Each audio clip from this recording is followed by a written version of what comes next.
کسی میں ٹھیک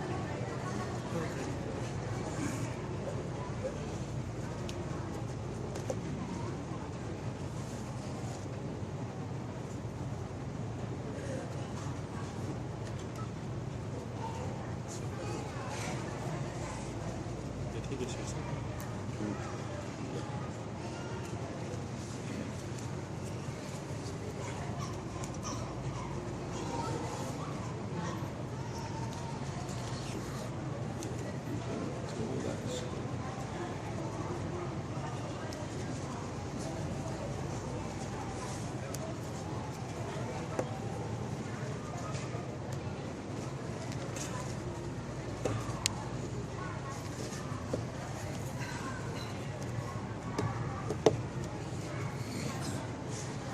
إن الحمد لله نحمده ونستعينه ونستغفره ونعوذ بالله من شرور أنفسنا ومن سيئات أعمالنا من يهده الله فلا مضل له ومن يضلل فلا هادي له وأشهد أن لا إله إلا الله وحده لا شريك له وأشهد أن محمدا عبده ورسوله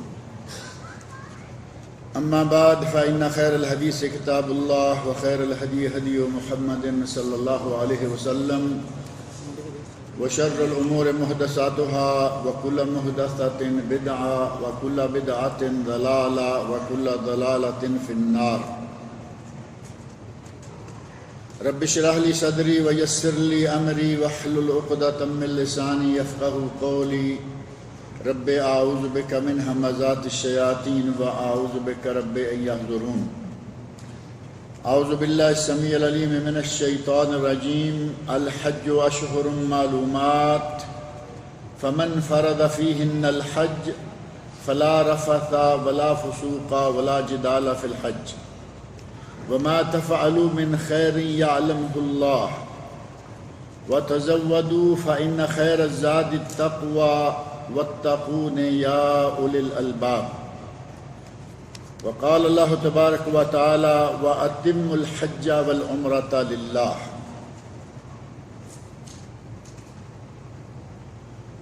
حج کے فضائل اور بعض مسائل کل ذکر کیے تھے۔ حج وہ عبادت ہے جو اللہ رب العزت نے سال میں روزانہ، مہینہ میں، ہفتہ میں نہیں بلکہ پوری زندگی میں صرف ایک ہی مرتبہ فرض کی ہے، ساری زندگی میں ایک مرتبہ۔ اور اگر کوئی اس سفر پر روانہ ہو جاتا ہے تو اللہ رب العزت نے اسے بہت ہی عزت سے، بڑے اکرام سے نوازا ہے، حتیٰ کہ اللہ رب العزت نے حاجی کو اپنا مہمان قرار دیا ہے۔ عام طور پر آپ سڑکوں پر، اخبارات میں، ٹیلی ویژن میں لکھا ہوا پاتے ہوں گے ضیوف الرحمن۔ یہ لفظ آج کل بہت لکھا رہتا ہے، ضیوف الرحمن، اللہ کے مہمان۔ کتنی بڑی بات ہے، آدمی اپنے محلے کے بڑے کا جو چیئرمین ہوتے ہیں محلے کے چیئرمین کا مہمان ہو جائے تو خواہ بخواہ ادھر ادھر خبر دیتا پھرتا ہے، نہیں بھئی بعد میں آؤں گا، میری دعوت ہے فلاں جگہ۔ وہ فلاں جگہ بتانا چاہتا ہے کہ میری آج چیئرمین کے یہاں، شہر کے میئر کے یہاں، صوبے کے گورنر کے یہاں یا کسی بڑے آدمی کے یہاں دعوت ہے، میں مہمان بننے جا رہا ہوں فلاں آدمی کا۔ اور جسے اس پوری کائنات کا خالق و مالک اپنا مہمان قرار دے لے، اس سے بڑھ کر کون ہوگا؟ بہت ہی بڑا اعزاز، بہت بڑا شرف ہے یہ۔ نبی اکرم صلی اللہ علیہ وسلم ارشاد فرماتے ہیں وفد اللہ ثلاثہ، اللہ کے مہمان 3 لوگ ہیں، یا 3 قسم کے لوگ اللہ کے مہمان ہیں۔ اور 3 قسم کے لوگوں کو جب نبی اکرم صلی اللہ علیہ وسلم نے ارشاد فرمایا تو ان میں سے پہلا الغازی، مجاہد فی سبیل اللہ، جہاد کر کے زندہ واپس پلٹ آئے، جہاد کے ایام میں مصروف جہاد ہو یا پلٹ آئے، وہ اللہ کا مہمان ہے۔ والحاج، اللہ کے مہمانوں میں سے دوسرا مہمان حاجی۔ والمعتمر، اور جو عمرہ کرنے جاتا ہے وہ بھی اللہ کا مہمان ہوتا ہے۔ الحاج، ہمارے یہاں پاک و ہند میں ایک بات بڑی مشہور ہے کہ اگر کوئی مالدار آدمی 2-3 حج کر لے تو اس کے ساتھ لکھا جاتا ہے الحاج، اور جو ایک حج کرے وہ صرف حاجی صاحب۔ اللہ رب العزت نے نبی اکرم صلی اللہ علیہ وسلم کی زبان مبارک سے ایک حج کرنے والے کو الحاج کہا۔ الحاج والمعتمر،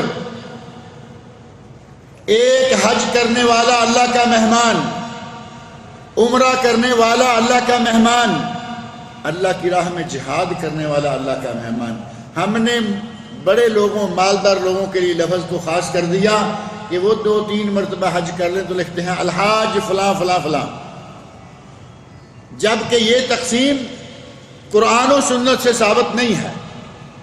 قرآن ایک حج کرنے والے کو، حدیث رسول صلی اللہ علیہ وسلم ایک حج کرنے والے کو بھی الحاج کہتی ہے۔ بہت بڑا منصب، بہت بڑا شرف اور بہت ہی بڑی عبادت ہے۔ شرط یہ ہے کہ اس عبادت کو سنت طریقہ کے مطابق ادا کیا جائے، سنت طریقہ کے مطابق۔ کل جاتے جاتے ایک صاحب نے سوال پوچھا تھا کہ اگر حج کسی غیر کی طرف سے کرنا ہو تو اس کی نیت کیسے کرنا ہوگی؟ تو میں نے عرض کیا کہ کل اس کی تفصیل انشاءاللہ کچھ ذکر کریں گے۔ آپ نے کل مسائل، احرام باندھنے کے مسائل کے ضمن میں یہ بات بھی سنی کہ احرام باندھ کر سواری پر سوار ہوتے وقت 3 حج کی اقسام میں سے کسی ایک کو طے کرنا ہے کہ میں کون سا حج کرنے جا رہا ہوں۔ حج تمتع افضل ترین حج، حج قران دوسرے درجے کا حج، اور حج افراد جو تیسرے درجے کا حج۔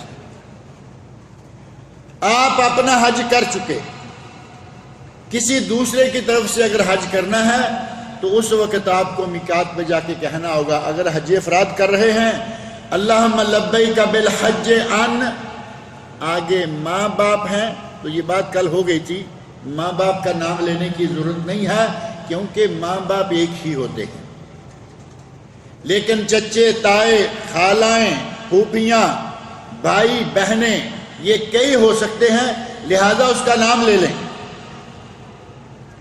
جیسے ایک صحابی نے کہا اللہم لبیک عن شبرما، اے اللہ میں شبرما کی طرف سے حج کرنے آیا ہوں۔ تو نبی اکرم صلی اللہ علیہ وسلم نے پوچھا شبرما کون ہے؟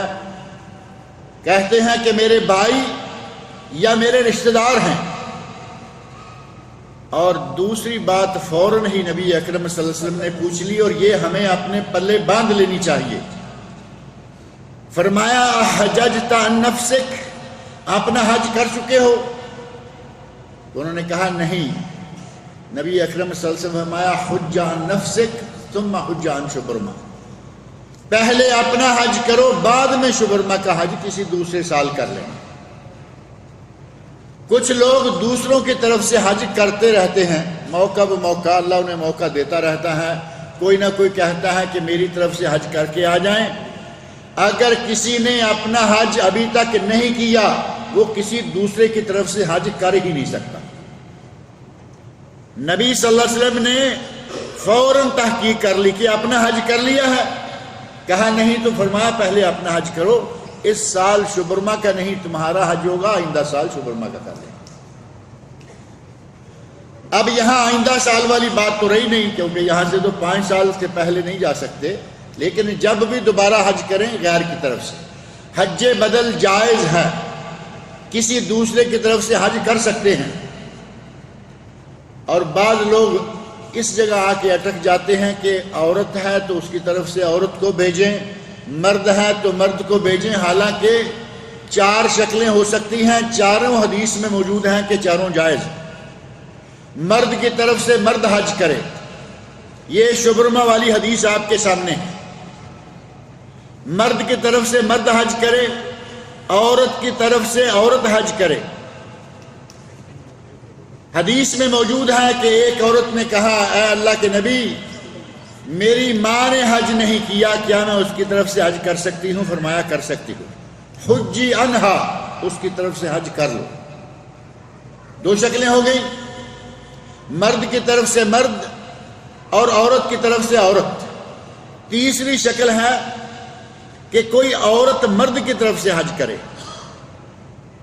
ایک خاتون بنی خثعم کی خاتون ہیں، وہ کہتی ہیں، اللہ کے رسول، میرے والد بوڑھے ہو گئے ہیں، لا یثبت علی الراحلہ، وہ سواری پر بھی سوار نہیں رہ سکتے، اتنے کمزور اور بوڑھے ہیں کہ اکیلے اونٹنی پر بھی یا سواری پر بھی نہیں بیٹھ سکتے۔ افا احج عنہ، کیا میں اپنے والد کی طرف سے حج کر لوں؟ نبی اکرم صلی اللہ علیہ وسلم نے اجازت دے دی۔ والد مرد ہیں، عورت کو اجازت دے دی، اور ایک مرد ہیں، چوتھے آدمی، وہ کہتے ہیں، یا رسول اللہ، اختی نظرت الحج، میری بہن نے یہ نظر مانی تھی کہ میں حج کروں گی، لیکن وہ حج نہیں کر پائی، کیا میں حج کر لوں؟ وہ نظر ان کی میں پوری کر دوں؟ تو نبی اکرم صلی اللہ علیہ وسلم نے ارشاد فرمایا، دین اللہ احق بالوفا، یہ اللہ کی طرف سے تیری بہن کے ذمے قرض ہے، اور اللہ کا قرض ادائیگی میں زیادہ حق رکھتا ہے۔ 4 شکلیں ہو سکتی ہیں، چاروں حدیث میں موجود ہیں، چاروں جائز ہیں۔ مرد مرد کی طرف سے، عورت عورت کی طرف سے، مرد عورت کی طرف سے، عورت مرد کی طرف سے، چاروں کی جائز۔ احرام باندھتے وقت یہ نیت کریں کہ یہ حج کس کی طرف سے ہے۔ کلمات میں نام لے کر ماں باپ کے سوا جائز ہے، اور احرام کی پابندیوں کا خیال رکھیں۔ کل پابندیاں اور جواز کیا ہے، جائز کیا ہے، منع کیا ہے، اس کا ذکر رہ گیا تھا۔ احرام باندھ لیں، اب خوشبو لگانا منع، بال کاٹنا کٹوانا منع، ناخن تراشنا منع، سلا ہوا لباس پہننا منع، سر کو ڈھانپنا مردوں کے لیے منع، عورتوں کے لیے دستانے پہن لینا منع، شکار کرنا منع، منگنی کرنا منع، کسی کا نکاح پڑھنا یا اپنا نکاح کروانا منع، یہ سارے امور منع ہو جائیں گے۔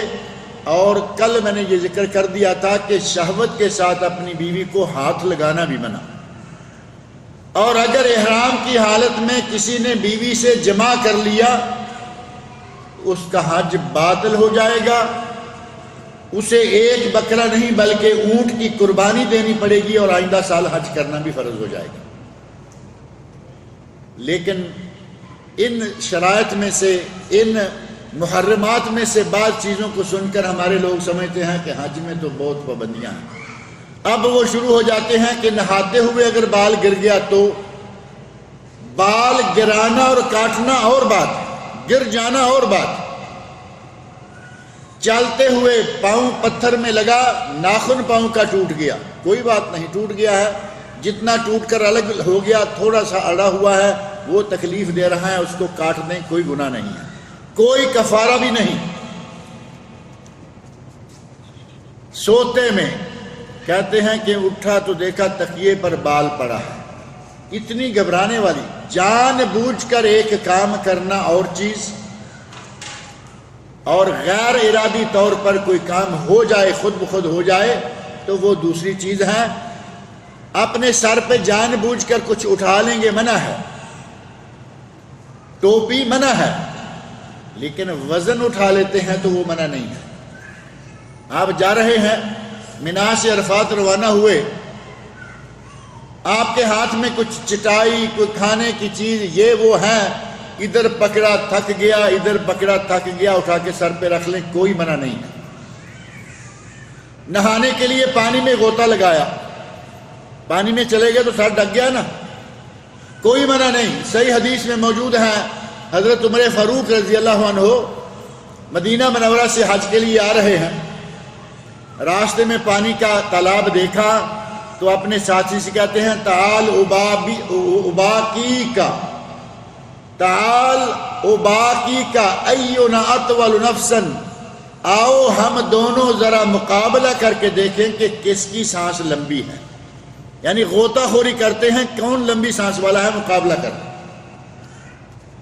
حضرت عمر فاروق رضی اللہ عنہ احرام کی حالت میں ہیں، دوسرا صحابی احرام کی حالت میں، اور غوطہ خوری پانی سر کے اوپر ہوگا، ڈھک جائے گا، کوئی منع نہیں، غسل کر لے، کوئی منع نہیں۔ یہ امور ایسے ہیں کہ ان میں پریشان ہونے والی کوئی بات نہیں، قدم قدم پہ پریشان ہو جائیں گے۔ جو جائز ہے وہ کریں، جو ناجائز ہے اس سے بچیں۔ خوشبو لگانا منع ہے، لیکن راستے میں کوئی پھول نظر آ گیا، بوٹی نظر آ گئی، توڑی، سونگھ لیا، کوئی منع نہیں ہے۔ کسی دوسرے آدمی نے خوشبو لگائی ہوئی ہے اور اس کی خوشبو آپ کو آ رہی ہے، کوئی منع نہیں، لیکن اگر تھوڑی سی لگا کے بھی ایسے کریں گے تو کام خراب ہو جائے گا۔ آپ شکار کریں گے، منع ہے۔ کسی نے شکار کر کے گوشت کھلا دیا، منع نہیں، شرط یہ ہے کہ اس نے آپ کے لیے شکار نہ کیا۔ آدمی غیر محرم ہے، احرام نہیں باندھے ہوئے، اس نے اپنے لیے شکار کیا اور کھانا پکایا، آپ کو بھی کھلا دیا، کوئی منع نہیں۔ اگر شکار کرنے والے کی نیت یہ ہو کہ میں حاجیوں کی دعوت کروں گا تو آپ کے لیے کھانا بھی منع ہے۔ شکار کرنے والے کا معمولی تعاون کرنا بھی منع ہے۔ حدیث میں ایک واقعہ آتا ہے حضرت ابو قتادہ رضی اللہ عنہ کا، انہوں نے شکار کے لیے ایک جانور کو گھیرا، قریب تھا کہ اس کو پکڑ لیں، لیکن ہاتھ سے جس چیز کے ساتھ شکار کرنے کے لیے تیر مار رہے تھے وہ ہاتھ سے گر گیا، نیچے تیر پڑا ہے۔ یہ بغیر احرام کے ہیں، دوسرے لوگ احرام باندھے ہوئے ہیں۔ اب ان کی خواہش ہے کہ مجھے کوئی تیر پکڑا دے، مجھے سواری سے نیچے نہ اترنا پڑے۔ کسی نے تیر نہیں پکڑایا، کیونکہ تیر پکڑاتے ہیں تو شکاری کا تعاون ہو جائے گا اور یہ جائز نہیں ہے۔ جو ضروری پابندیاں ہیں وہ پابندیاں خیال میں رکھیں، ذہن میں رکھیں، اور جو جائز ہیں ان پہ پریشان نہ ہوں۔ اور احرام باندھ کر میقات سے مکہ مکرمہ آپ پہنچ گئے، کل بات تھی کہ یہاں آ کے آپ نے عمرہ شروع کرنا ہے۔ اپنے دائیں کندھے کو ڈھانپ لیں، جو کہ میقات سے ہی لوگ کھلا چھوڑ دیتے ہیں۔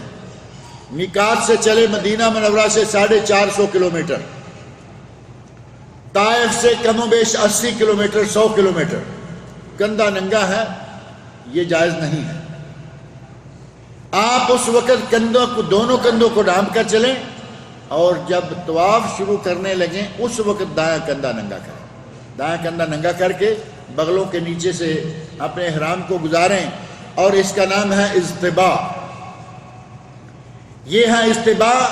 طواف شروع کریں اور پہلے 3 چکروں میں تھوڑا تھوڑا تیز بھاگنا ہے، تھوڑا تھوڑا تیز چلنے کی طرح کا بھاگنا ہے، جس کو رمل کہا جاتا ہے، پہلے 3 چکروں میں صرف،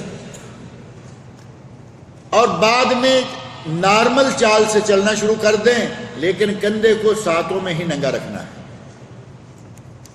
طواف کا آغاز بسم اللہ اللہ اکبر۔ اگر آپ ہاتھ لگا سکتے ہیں ہاتھ لگا کے اس کو بوسہ دے لیں، چھڑی لگا سکتے ہیں اس کو چھڑی کو لگائیں اور اس جگہ کو بوسہ دے لیں، اور اگر خود بوسہ دے سکتے ہیں تو بہت ہی شرف کی بات ہے، لیکن رش میں یہ ممکن نہیں ہوتا۔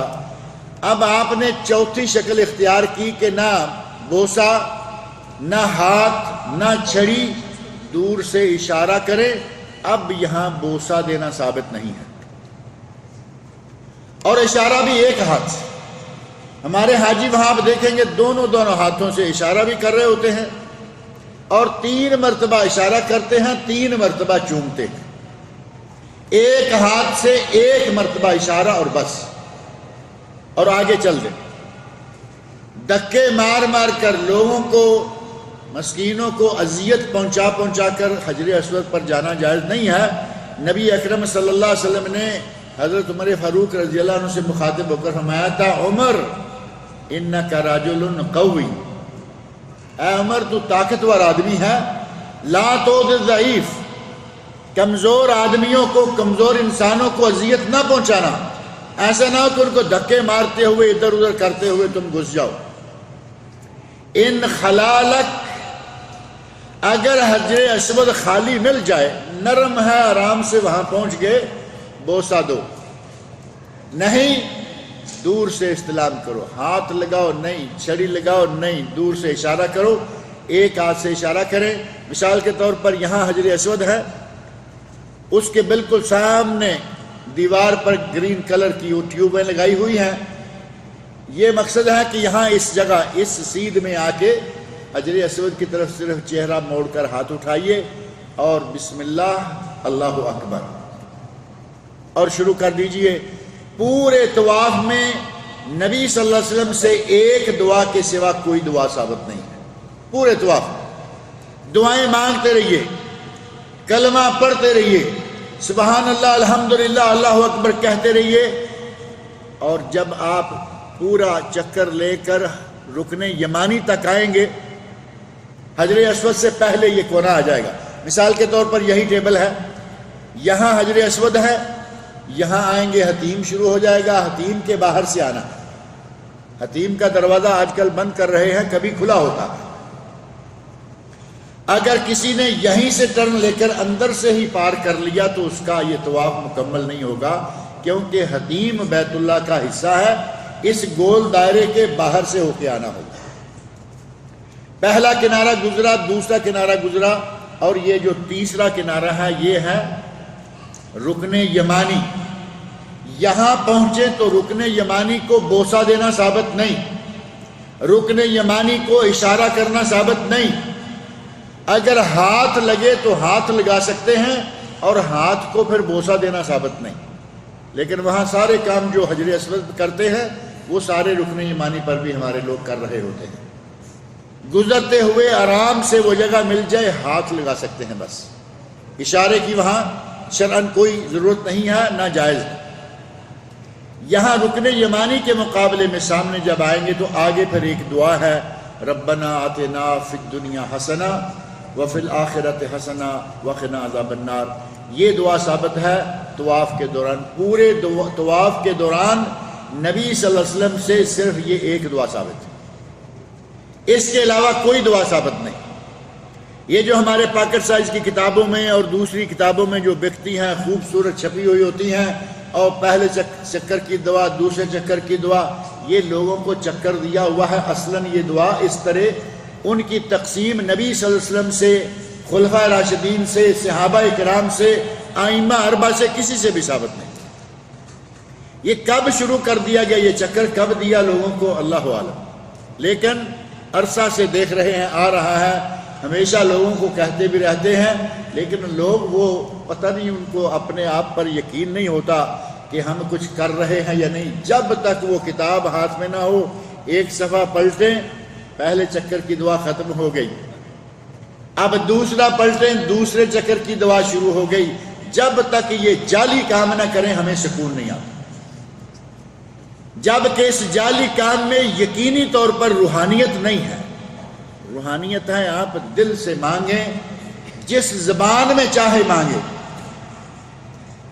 آپ کو عربی نہیں آتی، کوئی بات نہیں، آپ کی حاجت ہے، آپ اپنی زبان میں مانگیں، اردو میں، پنجابی میں، انگلش میں، ہندی میں، سندھی میں، ملیالم میں، تامل میں، جو زبان بھی آتی ہے اپنی زبان میں دعائیں مانگیں، لیکن ان جال سازیوں سے بچ جائیں۔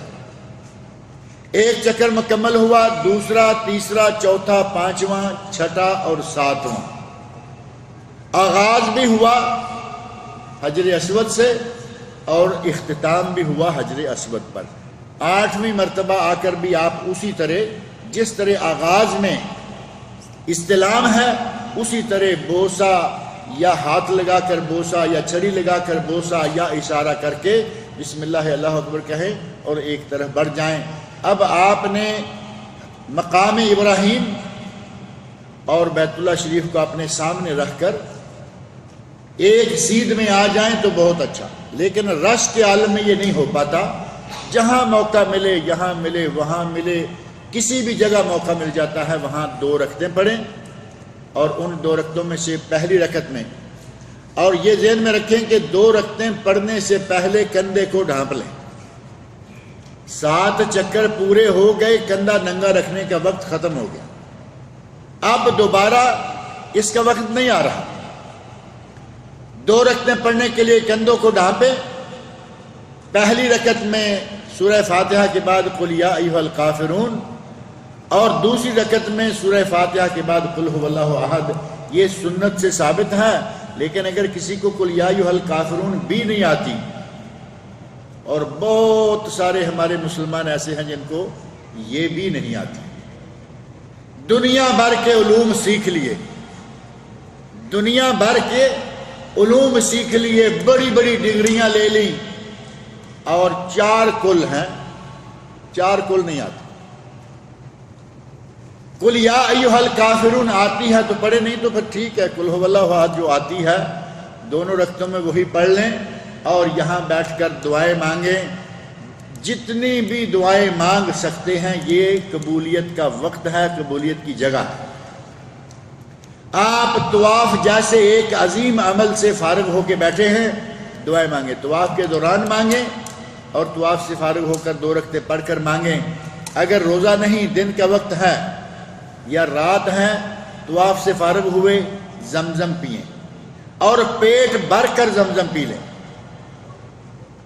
حدیث میں آتا ہے کہ منافق آدمی پیٹ بھر کے زمزم نہیں پی سکتا، اور آپ کے علم میں ہوگا بعض لوگ یہ کہہ رہے ہوتے ہیں کوئی خاص ٹیسٹ نہیں اس کا،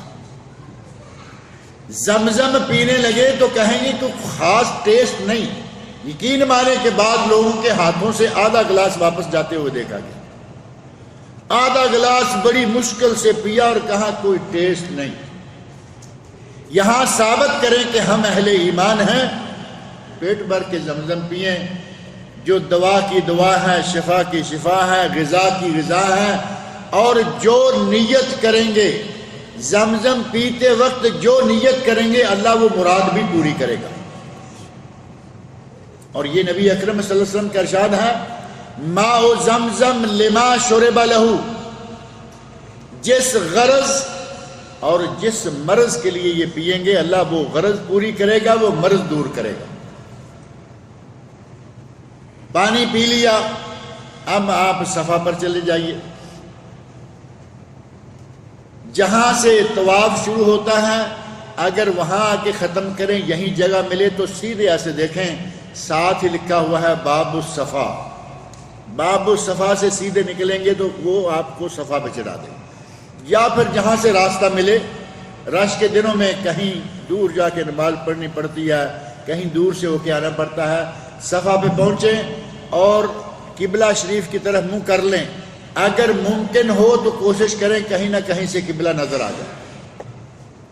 آج کل اتنی وہاں کنسٹرکشن چل رہی ہے اور ہو چکی ہے کہ کعبہ شریف نظر نہیں آتا، تھوڑا تھوڑا کہیں سے، بعض دفعہ ایسا جیسے یہ اتنا سا موبائل ہے، اتنی سی جگہ نظر آ رہی ہوتی ہے، نظر آ جائے الحمدللہ، نہ آئے کعبہ کی طرف منہ کریں، اور یہاں بھی آپ ذکر و اذکار اور دعائیں کریں، اور خاص طور پر لا الہ الا اللہ وحدہ لا شریک لہ مکمل، اور لا الہ الا اللہ وحدہ انجز وعدہ ونصر عبدہ وحزم الاحزاب وحدہ، یہ دعا خاص طور پر یہاں ثابت ہے، یہ دعا کریں۔ کلمہ لا الہ الا اللہ وحدہ لا شریک لہ نماز کے بعد بھی ہے، وہ کریں۔ ان الصفا والمروۃ من شعائر اللہ، زبانی یاد کر لیں تو اچھا ہے، نہیں تو اوپر بھی لکھی ہوئی ہوتی، وہاں اوپر بھی چھت پر جو گول دائرہ بنا ہوا ہے اس میں یہ آیت لکھی ہوئی ہے، کم از کم وہاں سے دیکھ کے پڑھ لیں، اور پھر جب چلنے لگیں تو کہیں ابدأ بما بدأ اللہ بہ، جہاں سے اللہ نے شروع کیا میں وہیں سے شروع کر رہا۔ اللہ نے قرآن کریم میں تذکرہ شروع کیا ہے، اللہ نے طواف شروع نہیں کیا۔ اللہ بیت اللہ کا طواف نہیں کرتا، اللہ کسی کی نماز جنازہ نہیں پڑھتا۔ ہمارے ایک مولوی نے اتنا عجیب مسئلہ یا ڈکوسلا چھوڑ رکھا ہے نبی صلی اللہ علیہ وسلم کی نماز جنازہ سب سے پہلے اللہ نے پڑھی، نعوذ باللہ۔ نماز جنازہ پڑھنا ثواب ہے یا نہیں؟ عبادت ہے نا، عبادت ہے اور ثواب ہے۔ اللہ عبادت کرے گا، وہ معبود ہے، ساری کائنات اس کی عبادت کرتی ہے اور اس مولوی کو سمجھ نہیں آ رہی۔ اور دعا جب ہم مانگتے ہیں جنازے میں تو کس سے کہتے ہیں کہ یا اللہ اس کو بخش؟ اللہ کس کو کہے گا کہ اسے بخش؟ بات کرتے ہوئے تھوڑی سی آدمی کو اگر عقل سلیم بھی حاصل ہے تو وہ سمجھ سکتا ہے کہ میں یہ کیا کہنے جا رہا ہوں۔ مان لیتے ہیں کہ حب رسول ہے، لیکن حب رسول میں آدمی کو پاگل تو نہیں ہو جانا چاہیے، حب رسول میں ہوش میں رہنا چاہیے۔ جب جو شخص بھی حب رسول میں حد سے بڑا ہے وہ مجنون اور پاگل ہو گیا ہے۔ اللہ رب العزت نے ذکر یہاں طواف نہیں کیا، لیکن اس کا تذکرہ قرآن کریم میں ان الصفا والمروۃ من شعائر اللہ آغاز کیا ہے اللہ رب العزت نے پہلے صفا کا، لہذا یہاں کہے ابدأ بما بدأ اللہ بہ، جس چیز کا ذکر پہلے اللہ نے کیا ہے میں وہیں سے صحیح شروع کر رہا۔ اب یہاں سے نیچے اتر جائیں، مروہ کی طرف روانہ ہو جائیں اور چلتے ہوئے ذکر اذکار اور دعائیں کرتے جائیں، تسبیح تکبیر تحمید تحلیل پڑھتے جائیں، اور 7 چکروں کی 7 دعائیں یہاں بھی موجود ہیں، 7 چکر یہاں بھی ہیں، یہ بھی اسی طرح کا چکر ہی دیا ہوا ہے، اس کی کوئی ضرورت نہیں ہے، دعائیں مانگیں۔ اور جب آپ کے سامنے گرین کلر کی لائٹیں آ جائیں، پہلے شروع میں دائیں بائیں صرف گرین کلر کی لائٹیں ہوتی تھی، اب پورے کا پورا علاقہ ہی وہ ہرا کر دیا گیا ہے۔ دیکھا ہوگا اوپر اتنی زیادہ گرین لائٹیں لگی ہیں کہ وہ پورا علاقہ ہی الحمدللہ بڑا خوبصورت لگتا ہے۔ جب وہاں پہنچیں تو تھوڑا تیز چلنا شروع کر دیں اور رب اغفر وارحم انک انت العز الاکرم، یہ کلمات یہاں ثابت ہیں، یہ کلمات یہاں کہیں۔ اس جگہ ان کلمات کے سوا پوری صحیح میں کوئی دعا نبی صلی اللہ علیہ وسلم سے ثابت نہیں، آپ اپنی مرضی سے مانگیں۔ اور وہی بے سکونی نہیں ہونی چاہیے کہ وہ 7 دعائیں میں نہیں پڑھوں گا تو کیا ہوگا، وہ دعائیں ثابت نہیں ہیں اس طرح۔ ان دعاؤں کو آپ اگر کوئی صحیح دعاؤں والی کتاب، مسنون دعاؤں والی ثابت شدہ اتھینٹک کتاب آپ کے ہاتھ میں ہو، مطلقاً دعائیں اس کتاب سے دیکھ کے بھی پڑھ لیں گے تو کوئی بات نہیں، لیکن یہ تقسیم والی کتابیں نہ پڑھیں، کیونکہ تقسیم والی کتابوں میں اور بھی بہت ساری ایسی باتیں ہیں جو حج کے خلاف ہیں، جو مناسک نہیں ہیں، جن پہ عمل کرنا ثابت نہیں ہے، اور بھی چیزیں ملیں گی، لہذا ان کتابوں کو ہی چھوڑ دیا کریں۔ یہاں سے گزرے، یہ جگہ آپ کے علم میں ہوگا، یہ ہری جگہ جو ہے، یہاں سے تھوڑا بھاگ کے کیوں گزر رہے ہیں؟ طویل واقعات ہیں۔ حضرت ہاجرہ علیہ السلام، حضرت ہاجرہ یہاں سے بھاگ کے گزری تھی، اب وہ واقعہ تفصیلی ہے، اس کو چھوڑ دیتے ہیں۔ آگے جائیں، مروہ پہ پہنچ جائیں، دوبارہ قبلہ کی طرف منہ کر لیں اور جو چاہیں دعائیں مانگیں، جتنی دعائیں مانگیں جائز ہے، صحیح ہے، اور وہاں سے پھر دوبارہ صفا کی طرف روانہ ہو جائیں۔ صفا سے مروہ 1 چکر، اور مروہ سے دوبارہ صفا دوسرا چکر۔ کئی لوگ 14 چکر لگا کر 7 گنتے ہیں، اپنی اپنی ہمت کی بات ہے، 7 آرام سے لگا لے کافی ہیں، 14 کو 7 بعض علماء نے گنا ہے، لیکن پوری امت میں سے اگر ایک عالم نے گن لیا، غلطی ہو گئی، تو کیا ضروری ہے کہ ہم بھی کریں؟ ساری امت کے علماء، چاروں معروف مذہبوں کے علماء، علماء اہل حدیث، سب اس بات پر متفق ہیں۔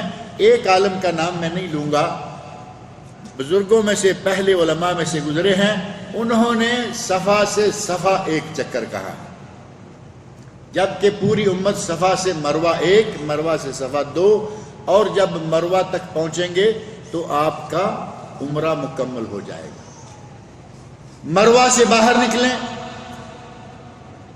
بال کٹوائیں، اور وہ 7 یا 4 کینچی والی بات نہیں، وہ جائز نہیں ہے، اس سے بچیں۔ صحیح طور پر پورے سر کے بال چھوٹے کروائیں، اور اس کے لیے یہ شرط نہیں ہے کہ ضرور وہ آپ کسی دکان سے ہی کروائیں، آپ کا ساتھی کر سکتا ہے وہ کر دے۔ آپ نے ضرور اگر وہ 10-15 ریال ہی بچانے ہیں تو یہ 4 کینچی لگا کر اپنا عمرہ اور اپنا حج خراب نہ کریں، بچا لیں، اپنے ساتھی سے کہیں وہ کاٹ دے۔ سارے سر کا ہر بال کٹنا چاہیے، چاہے تھوڑا سا کیوں نہ کٹے۔ بال کاٹ لیے، مردوں نے بال چھوٹے کر لیے تاکہ حج پہ گنجا کروا لیں، دونوں جائز۔ قرآن کریم سورہ فتح دونوں کا ذکر موجود ہے۔ ستدخلن المسجد الحرام انشاءاللہ آمنین محلقین رؤوسکم ومقصرین۔ اللہ نے فرمایا تم ضرور مسجد حرام میں داخل ہوگے پورے امن و امان کے ساتھ، بال کٹوائے ہوئے یا سر منڈوائے ہوئے، دونوں طرح جائز۔ افضل کون سا ہے؟ سر منڈوانا۔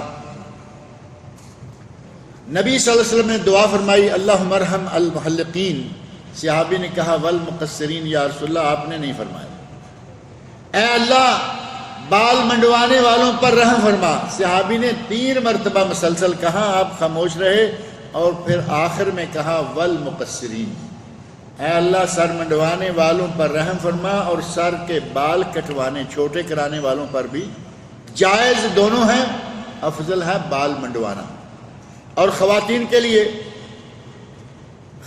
لیے تقسیر یہ ہے کہ وہ اپنے بالوں کو، پورے بالوں کو، چوٹی کو پکڑیں اور نیچے سے صرف آخر سے 1 انگلی کے پورے کے برابر، یہ کتنا آدھا انچ ہو جائے گا، تقریباً آدھا انچ ہوگا، اور یہ سینٹی کتنی بنتی ہے وہ آپ جانیں، انگلی کے پورے کے برابر نشانی پکی بنی بنائی، نہ سینٹیوں میں جانے کی ضرورت ہے نہ انچوں میں۔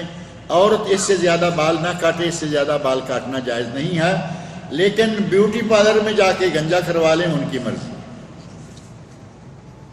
اتنا بڑا عبادت کا عمل ہے، اور نبی صلی اللہ علیہ وسلم نے 1 پورا کہا، اور ہماری خواتین بیوٹی پارلر میں جا کے مردوں کی طرح بنوائے ہوئے ہیں، کوئی کسی طرح کے بنوائے ہوئے ہیں۔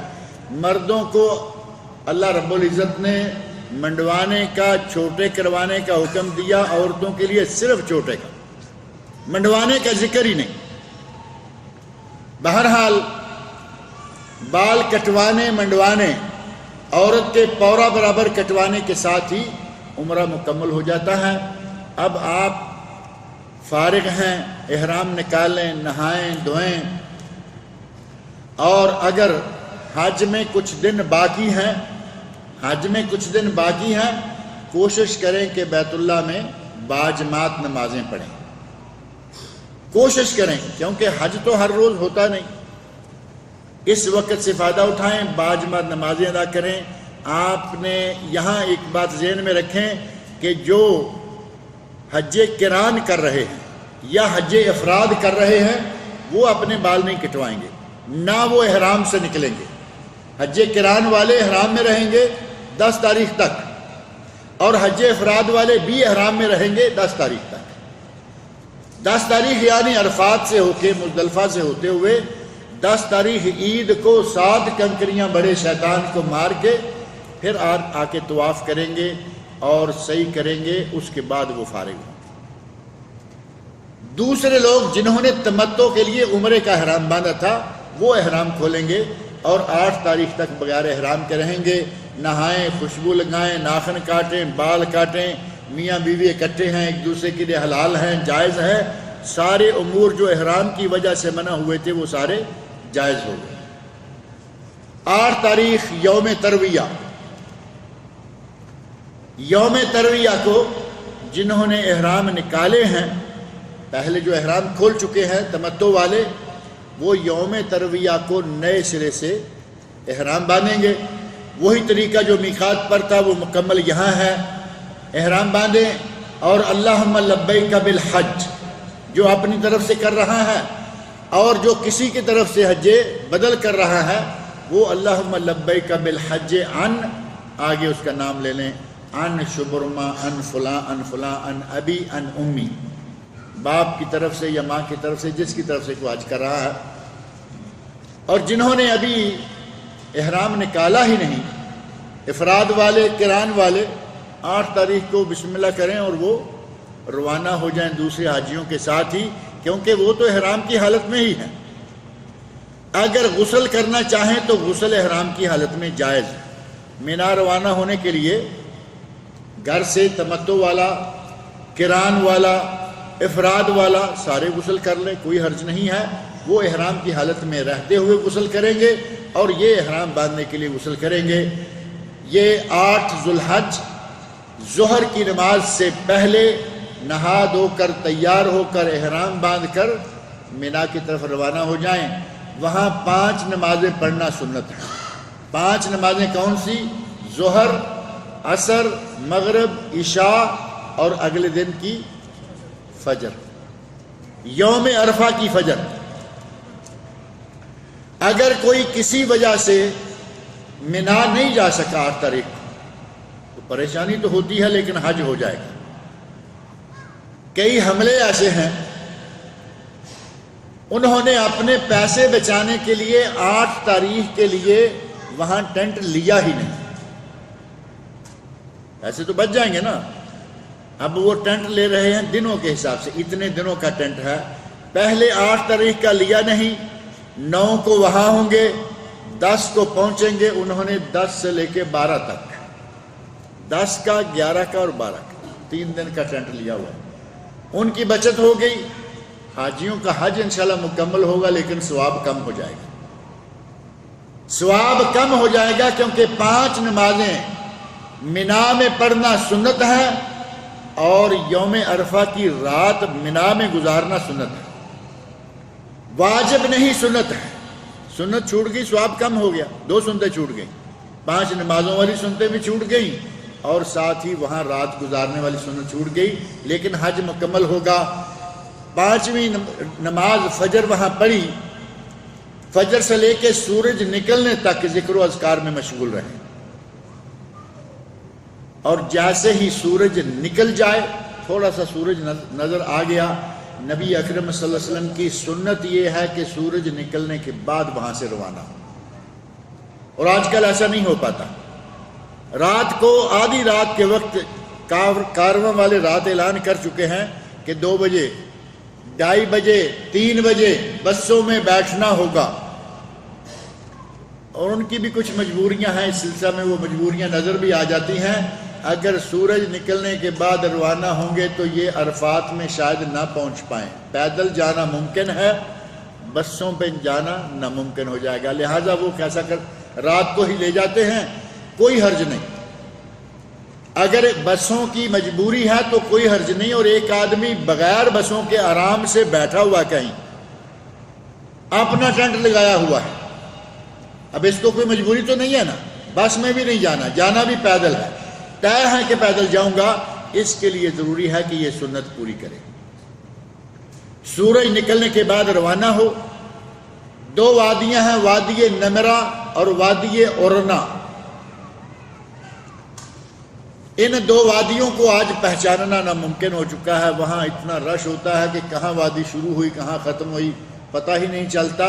لیکن نبی اکرم صلی اللہ علیہ وسلم نے پہلے جو وادی اورنا آتی ہے وہاں جا کے آپ نے کچھ دیر کے لیے آرام کیا تھا. دوپہر کا کچھ وقت آپ وہاں ٹھہرے تھے، پھر آگے عرفات میں داخل ہوئے. اگر یہاں رکنا ممکن ہے یا کوئی پہچان سکتا ہے رک جائے فابہا، نہیں تو سیدھے عرفات میں جائیں. عرفات میں ظاہر ہے کہ آپ کہیں بھی جا کے نہیں رکیں گے، بلکہ آپ کو جہاں ٹینٹ ملا ہے، الاٹ ہوا ہے، وہاں رکیں گے. اور جن کو ٹینٹ الاٹ نہیں ہوا وہ مسجد میں جائیں، مسجد نمرہ، مسجد عرفات، وہاں جائیں. مسجد میں باجماعت نماز ملے گی، خطبہ ملے گا، آرام سے بیٹھے رہیں گے، ایئر کنڈیشن لگے ہوئے، سارا آرام ہے۔ اگر مسجد کے دائیں بائیں کہیں قریب مل گیا تو فوارے چل رہے ہیں، گرمی سے بچ جائیں گے۔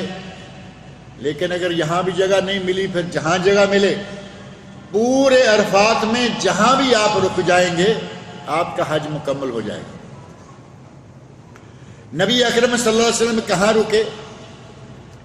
جبل رحمت کے چاروں طرف جو گول دائرہ ہے پیدل چلنے والوں کا، اس گول دائرے کے باہر آپ کی اونٹنی ہے، اگلے پاؤں اونٹنی کے اس گول دائرے کے پاس جو پتھر کی سلیں تھیں اس پر ہیں، اور اونٹنی ساری پیچھے ہے تاکہ آگے راستہ بھی خالی رہے، اور منہ قبلہ شریف کی طرف ہے۔ رکنے کا بہترین مخصوص اور مسنون انداز یہ ہے۔ لیکن وہاں کتنے لوگ آ پائیں گے؟ 100، 2000، 5000۔ اس جبل رحمت کے چاروں طرف 10,000، 20,000 حاجی کتنے ہوتے ہیں؟ ملینز۔ جہاں جہاں جگہ ملے، جہاں جہاں رک سکتے ہیں رکیں۔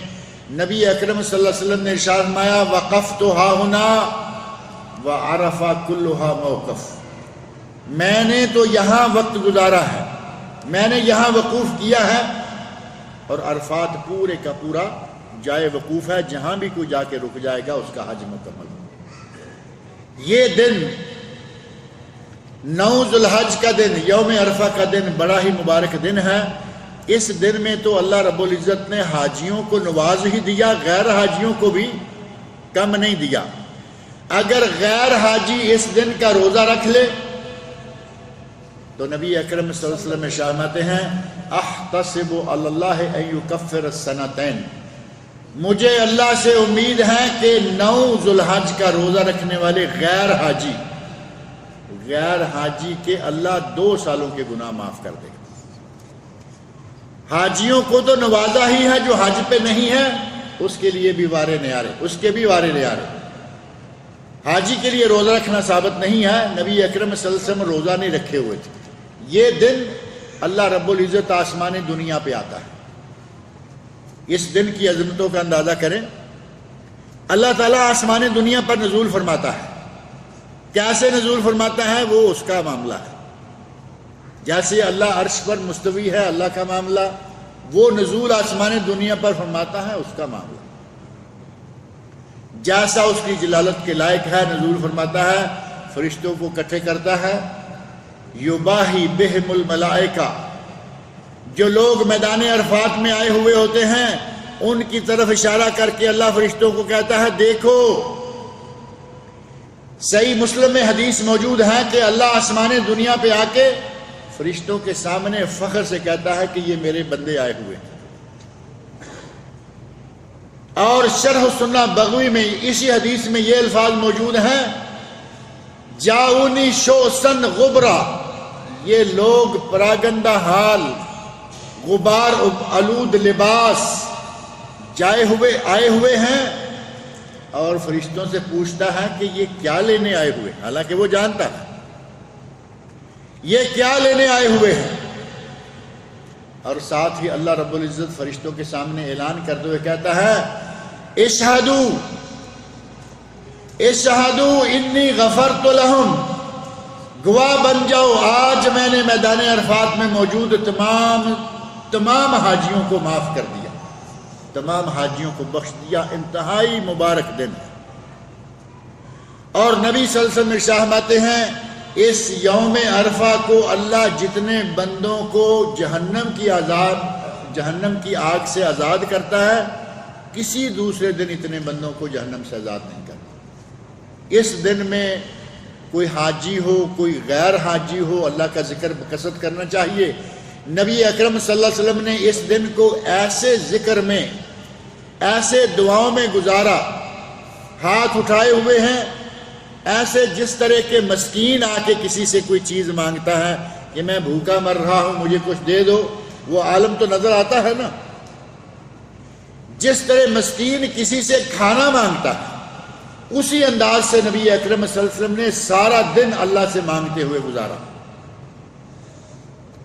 اور اس انداز سے ذکر و اذکار میں آپ مشغول رہے کہ صحابہ کرام کو شک ہو گیا کہ آپ شاید روزہ سے. ہم میں سے کسی حاجی پہ شک گزر سکتا ہے کہ میں روزے سے ہوں؟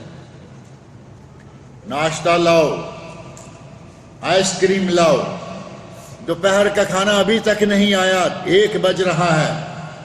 یہ عالم تو آپ نے سنا ہوا ہوگا، سنتے رہتے ہوں گے. وہاں کھانے کے سوا ہمیں کچھ سوجتا ہی نہیں، اور نبی صلی اللہ علیہ وسلم کو ذکر و دعا کے سوا کچھ نہیں سوج رہا. سارا دن مغرب کی اذان تک اسی انداز سے وہاں رہے. صحابہ نے کہا کہ آپ نے شاید روزہ رکھا ہوا ہے. کچھ نے کہا نہیں، آپ نے روزہ نہیں رہا، کسی نے کچھ کھاتے پیتے دیکھا ہوگا، کبھی آخر کچھ کھایا بھی تو ہوگا. کہا نہیں، آپ روزے سے نہیں ہیں، نہیں آپ روزے سے ہیں. ام الفضل رضی اللہ تعالی عنہ، حضرت عباس رضی اللہ عنہ کی بیوی، وہ کہتی ہیں کہ میں نے دیکھا کہ لوگ آپس میں ایسے کر رہے ہیں، میں نے دودھ کا پیالہ اٹھایا، جا کے نبی صلی اللہ علیہ وسلم کی خدمت میں پیش کر دیا، ابھی معاملہ صاف ہو جائے گا. نبی صلی اللہ علیہ وسلم اپنی اونٹنی پر سوار ہیں، دودھ کا پیالہ لیا اور نوش فرمایا. صحابہ کا شک ختم ہو گیا کہ آپ روزے سے نہیں ہیں. وہاں روزہ رکھنا حاجی کے لیے ثابت نہیں. نبی صلی اللہ علیہ وسلم جو ساری دنیا کے سب سے بڑے متقی انسان ہیں، وہ تو روزہ سے نہ ہوں، اور ہمارا حاجی روزے سے ہو تو پھر اس کو کیا کہیں گے؟ ہمارے کئی حاجی وہاں روزہ رکھے ہوئے ہوتے ہیں. اس جگہ سنت یہ ہے کہ روزہ نہ رکھے. اللہ کے نبی نے روزہ نہیں رکھا ہوا تھا. سب سے بڑے متقی، سب سے بڑے عبادت گزار اور اللہ کے سب سے محبوب انسان اس دن روزہ سے نہیں تھا. اس دن ذکر و اذکار میں گزاریں. نبی صلی اللہ علیہ وسلم ارشاد فرماتے ہیں بہترین دعا وہ جو یوم عرفہ میں مانگی جائے، اور میں نے اور پہلے نبیوں نے یوم عرفہ میں جو بہترین دعا مانگی ہے وہ کون سی ہے؟ لا الہ الا اللہ وحدہ لا شریک لہ لہ الملک ولہ الحمد وہو علی کل شیء قدیر. وہی جو فرضوں کے بعد ہے، وہی جو صفحہ پہ ذکر کی میں نے. انہی کلمات کو نبی اکرم سے فرماتے ہیں کہ میں نے اور پہلے انبیاء نے جو سب سے بہترین دعا مانگی ہے وہ یہ ہے. اور اس میں دعا ہے کہاں؟ پہلے یہ تو بتائیں. اس میں تو دعا نہیں ہے، اس میں ذکر ہے. اور جب آپ اس کا ذکر کریں گے تو دعا مانگنے کی ضرورت ہی نہیں رہے گی. ذکر کرنے والے کو دعا مانگنے کی ضرورت نہیں ہے، درود شریف پڑھنے والے کو دعا مانگنے کی ضرورت نہیں ہے. صحابی کا واقعہ مشہور ہے نا، اے اللہ کے رسول میں دعا مانگتا ہوں اور اس میں سے میں نے اتنا حصہ مقرر کر رکھا ہے آپ پر درود پڑھنے کے لیے. تو فرمایا ٹھیک ہے، اگر کچھ اور زیادہ کر لو تو زیادہ بہتر ہے. کہا میں 1/4 حصہ، پھر کہا 1/3، پھر کہا آدھا، پھر کہا 3/4. 3/4 کہا تو فرمایا ٹھیک ہے، لیکن اگر اور زیادہ کر لو تو اچھا ہے، یعنی درود اور پڑھ لو. صحابی کہتے ہیں یا رسول اللہ میں دعا نہیں مانگوں گا، میں صرف درود ہی پڑھوں گا. فرمایا تم صرف درود پڑھو گے، اللہ تمہاری کوئی حاجت نہیں چھوڑے گا، ہر حاجت پوری کرے گا، بغیر مانگے تمہاری ہر حاجت پوری کرے گا. بہترین ذکر لا الہ الا اللہ وحدہ لا شریک لہ، یہ بہترین ذکر ہے. یہ ذکر کرتے رہیں، دعائیں مانگتے رہیں، درود پڑھتے رہیں، اور اچھی طرح سے یہ دن گزاریں. اور جب مغرب کی اذان ہوگی تو اس وقت وہاں سے نکلیں. سنت یہ ہے کہ مغرب کی اذان تک وہاں رہیں، اذان سنیں، لیکن وہاں نماز نہ پڑھیں. نماز مغرب اور عشاء کی آگے پڑھنی ہے مزدلفہ میں. یہاں ظہر اور عصر، عرفات میں ظہر اور عصر، ظہر کے وقت میں جمع اور قصر. بعض عبادت گزار وہاں 4 رکعتیں پڑھتے ہیں، اپنے لوگوں کو ملکوں سے لاتے ہوئے پابند کر کے لاتے ہیں کہ ہم نے وہاں 4 ہی پڑھنی ہے، ہم نے ظہر کے وقت اور عصر کے وقت ہی پڑھنی ہے. کچھ عرصہ پہلے انڈیا سے ایک شہر کا نام بھی مجھے معلوم ہے لیکن میں نام نہیں لیتا شہر کا. اس شہر سے ایک مفتی صاحب نے حج کے 5 دن ایک چھوٹا سا پمفلٹ لکھا اور اس میں اپنے مقتدیوں کو پکا کر کے بھیجا کہ ہم نے کیا کیا کرنا ہے، جہاں جہاں سنت رسول تھی اس کی خلاف ورزی کرنے کا سب کو حکم دے کے لایا۔ کس منہ سے یہ اللہ کے نبی کے سامنے اس حوض کوثر پہ جا کے آب کوثر مانگیں گے؟ نبی کی سنتوں کی خلاف ورزی لکھ کر، فتوے دے دے کر، اور میدان عرفات میں بیٹھ کر بھی یہ باز نہیں آتے، وہاں بھی اپنی مرضیاں۔ اللہ کے نبی نے 2 رکعت ظہر کی، 2 رکعت عصر کی، 4 رکعت پڑھی، اور مفتی کہے کہ نہیں میں تو 4 ظہر کی اور 4 عصر کی پڑھوں گا، یہ کہاں کا مفتی ہے؟ اللہ کے نبی نے 1 اذان اور 2 اقامتوں کے ساتھ ظہر کے وقت میں دونوں نمازیں پڑھی، اور مفتی کہے نہیں میں 2 اذانیں 2 اقامتیں اور دونوں وقت میں دونوں نمازیں الگ الگ پڑھوں گا، کیا کریں گے اس مفتی کا؟ اور یہ ایک کا تو رسالہ میری نظر سے گزرا ہے، پتہ نہیں کتنے لوگ کیا کیا کر کے لاتے ہیں۔ لوگ کوشش کریں کہ سنت کے مطابق حج کریں، جو نبی نے کیا وہ کریں۔ اگر کوئی سفر کی اور یہ کی اور وہ کی باتیں کرے تو نبی مکہ میں نہیں رہ رہے تھے ان دنوں نبی مدینہ منورہ سے آئے تھے۔ کوئی مدینہ منورہ سے آئے، کوئی پاکستان سے آئے، کوئی انڈیا سے آئے، کوئی امریکہ افریقہ سے آئے، بات تو ایک ہی ہے، سفر قصر کا بن چکا۔ اور یہاں علماء نے لکھا ہے، شیخ الاسلام ابن تیمیہ رحمۃ اللہ علیہ نے لکھا ہے کہ یہاں قصر کرنا کوئی سفر کی وجہ سے نہیں ہے، یہ منسک حج اور سنت ہے۔ منسک حج یعنی حج کا حکم ہے، حج کے احکام کے تابع ہے اور سنت ہے۔ مغرب تک یہاں رہیں، سنت کے مطابق نمازیں پڑھیں، اپنے ٹینٹوں میں پڑھیں یا مسجد نمرہ کے امام کے ساتھ پڑھیں، جہاں بھی پڑھیں سنت کے مطابق ظہر کے وقت دونوں نمازیں، 1 اذان اور 2 اقامتوں کے ساتھ 2 اور کوئی سنت نوافل ان نمازوں کے ساتھ شامل نہیں، نمازوں کے ساتھ کوئی اور نماز شامل نہیں، 2 رکھتے وہ 2 رکھتے وہ۔ مغرب کے بعد روانہ ہو گئے اور آپ پہنچ گئے آدھی رات کو عشاء کے وقت، جب بھی پہنچ جائیں مزدلفہ میں، وہاں جا کے اذان کہیں اور 3 رکعتیں مغرب کی اقامت کہہ کر اور دوسری اقامت کہہ کر 2 رکعتیں عشاء کی، یہ 5 رکعتیں آپ نے مزدلفہ میں ادا کرنی ہے عشاء کے وقت۔ پہلی 2 نمازیں ظہر کے وقت اور یہ 2 نمازیں عشاء کے وقت، پہلی جمع تقدیم اور یہ جمع تاخیر، لیکن دونوں اس وقت بھی قصر اور یہاں بھی قصر۔ عشاء کی قصر 2 رکعتیں ہوگی، مغرب کی 1.5 تو ہو نہیں سکتی نا، اس لیے وہ 3 ہی پڑھنی ہوگی۔ 5 رکعتیں پڑھیں اور اس کے بعد آرام کریں۔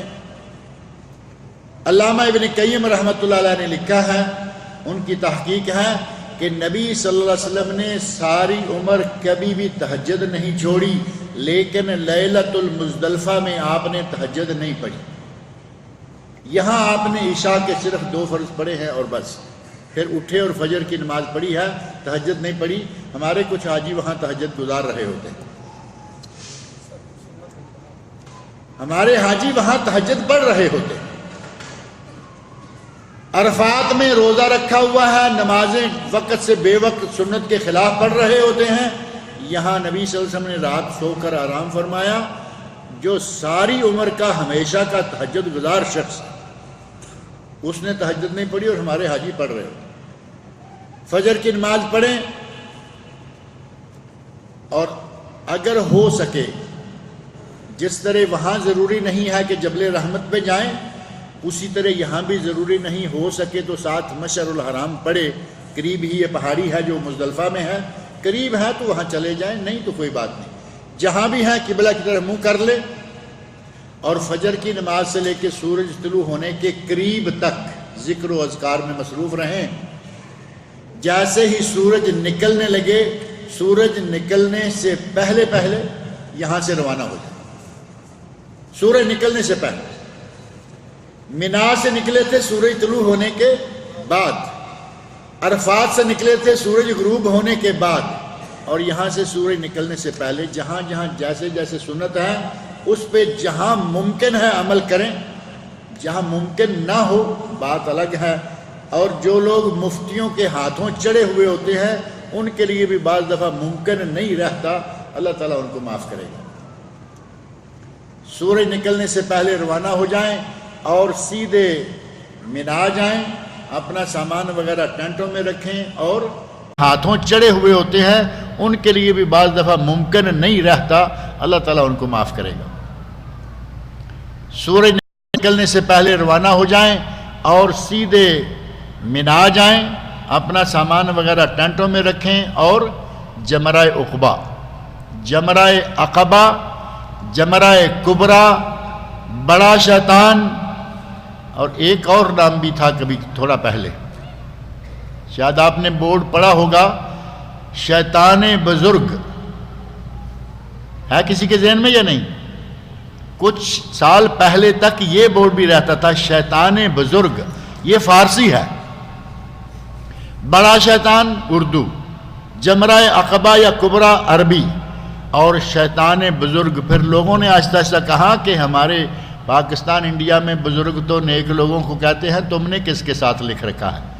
تو انہوں نے وہ بزرگ والا جو بورڈ ہے وہ اٹھا دیا۔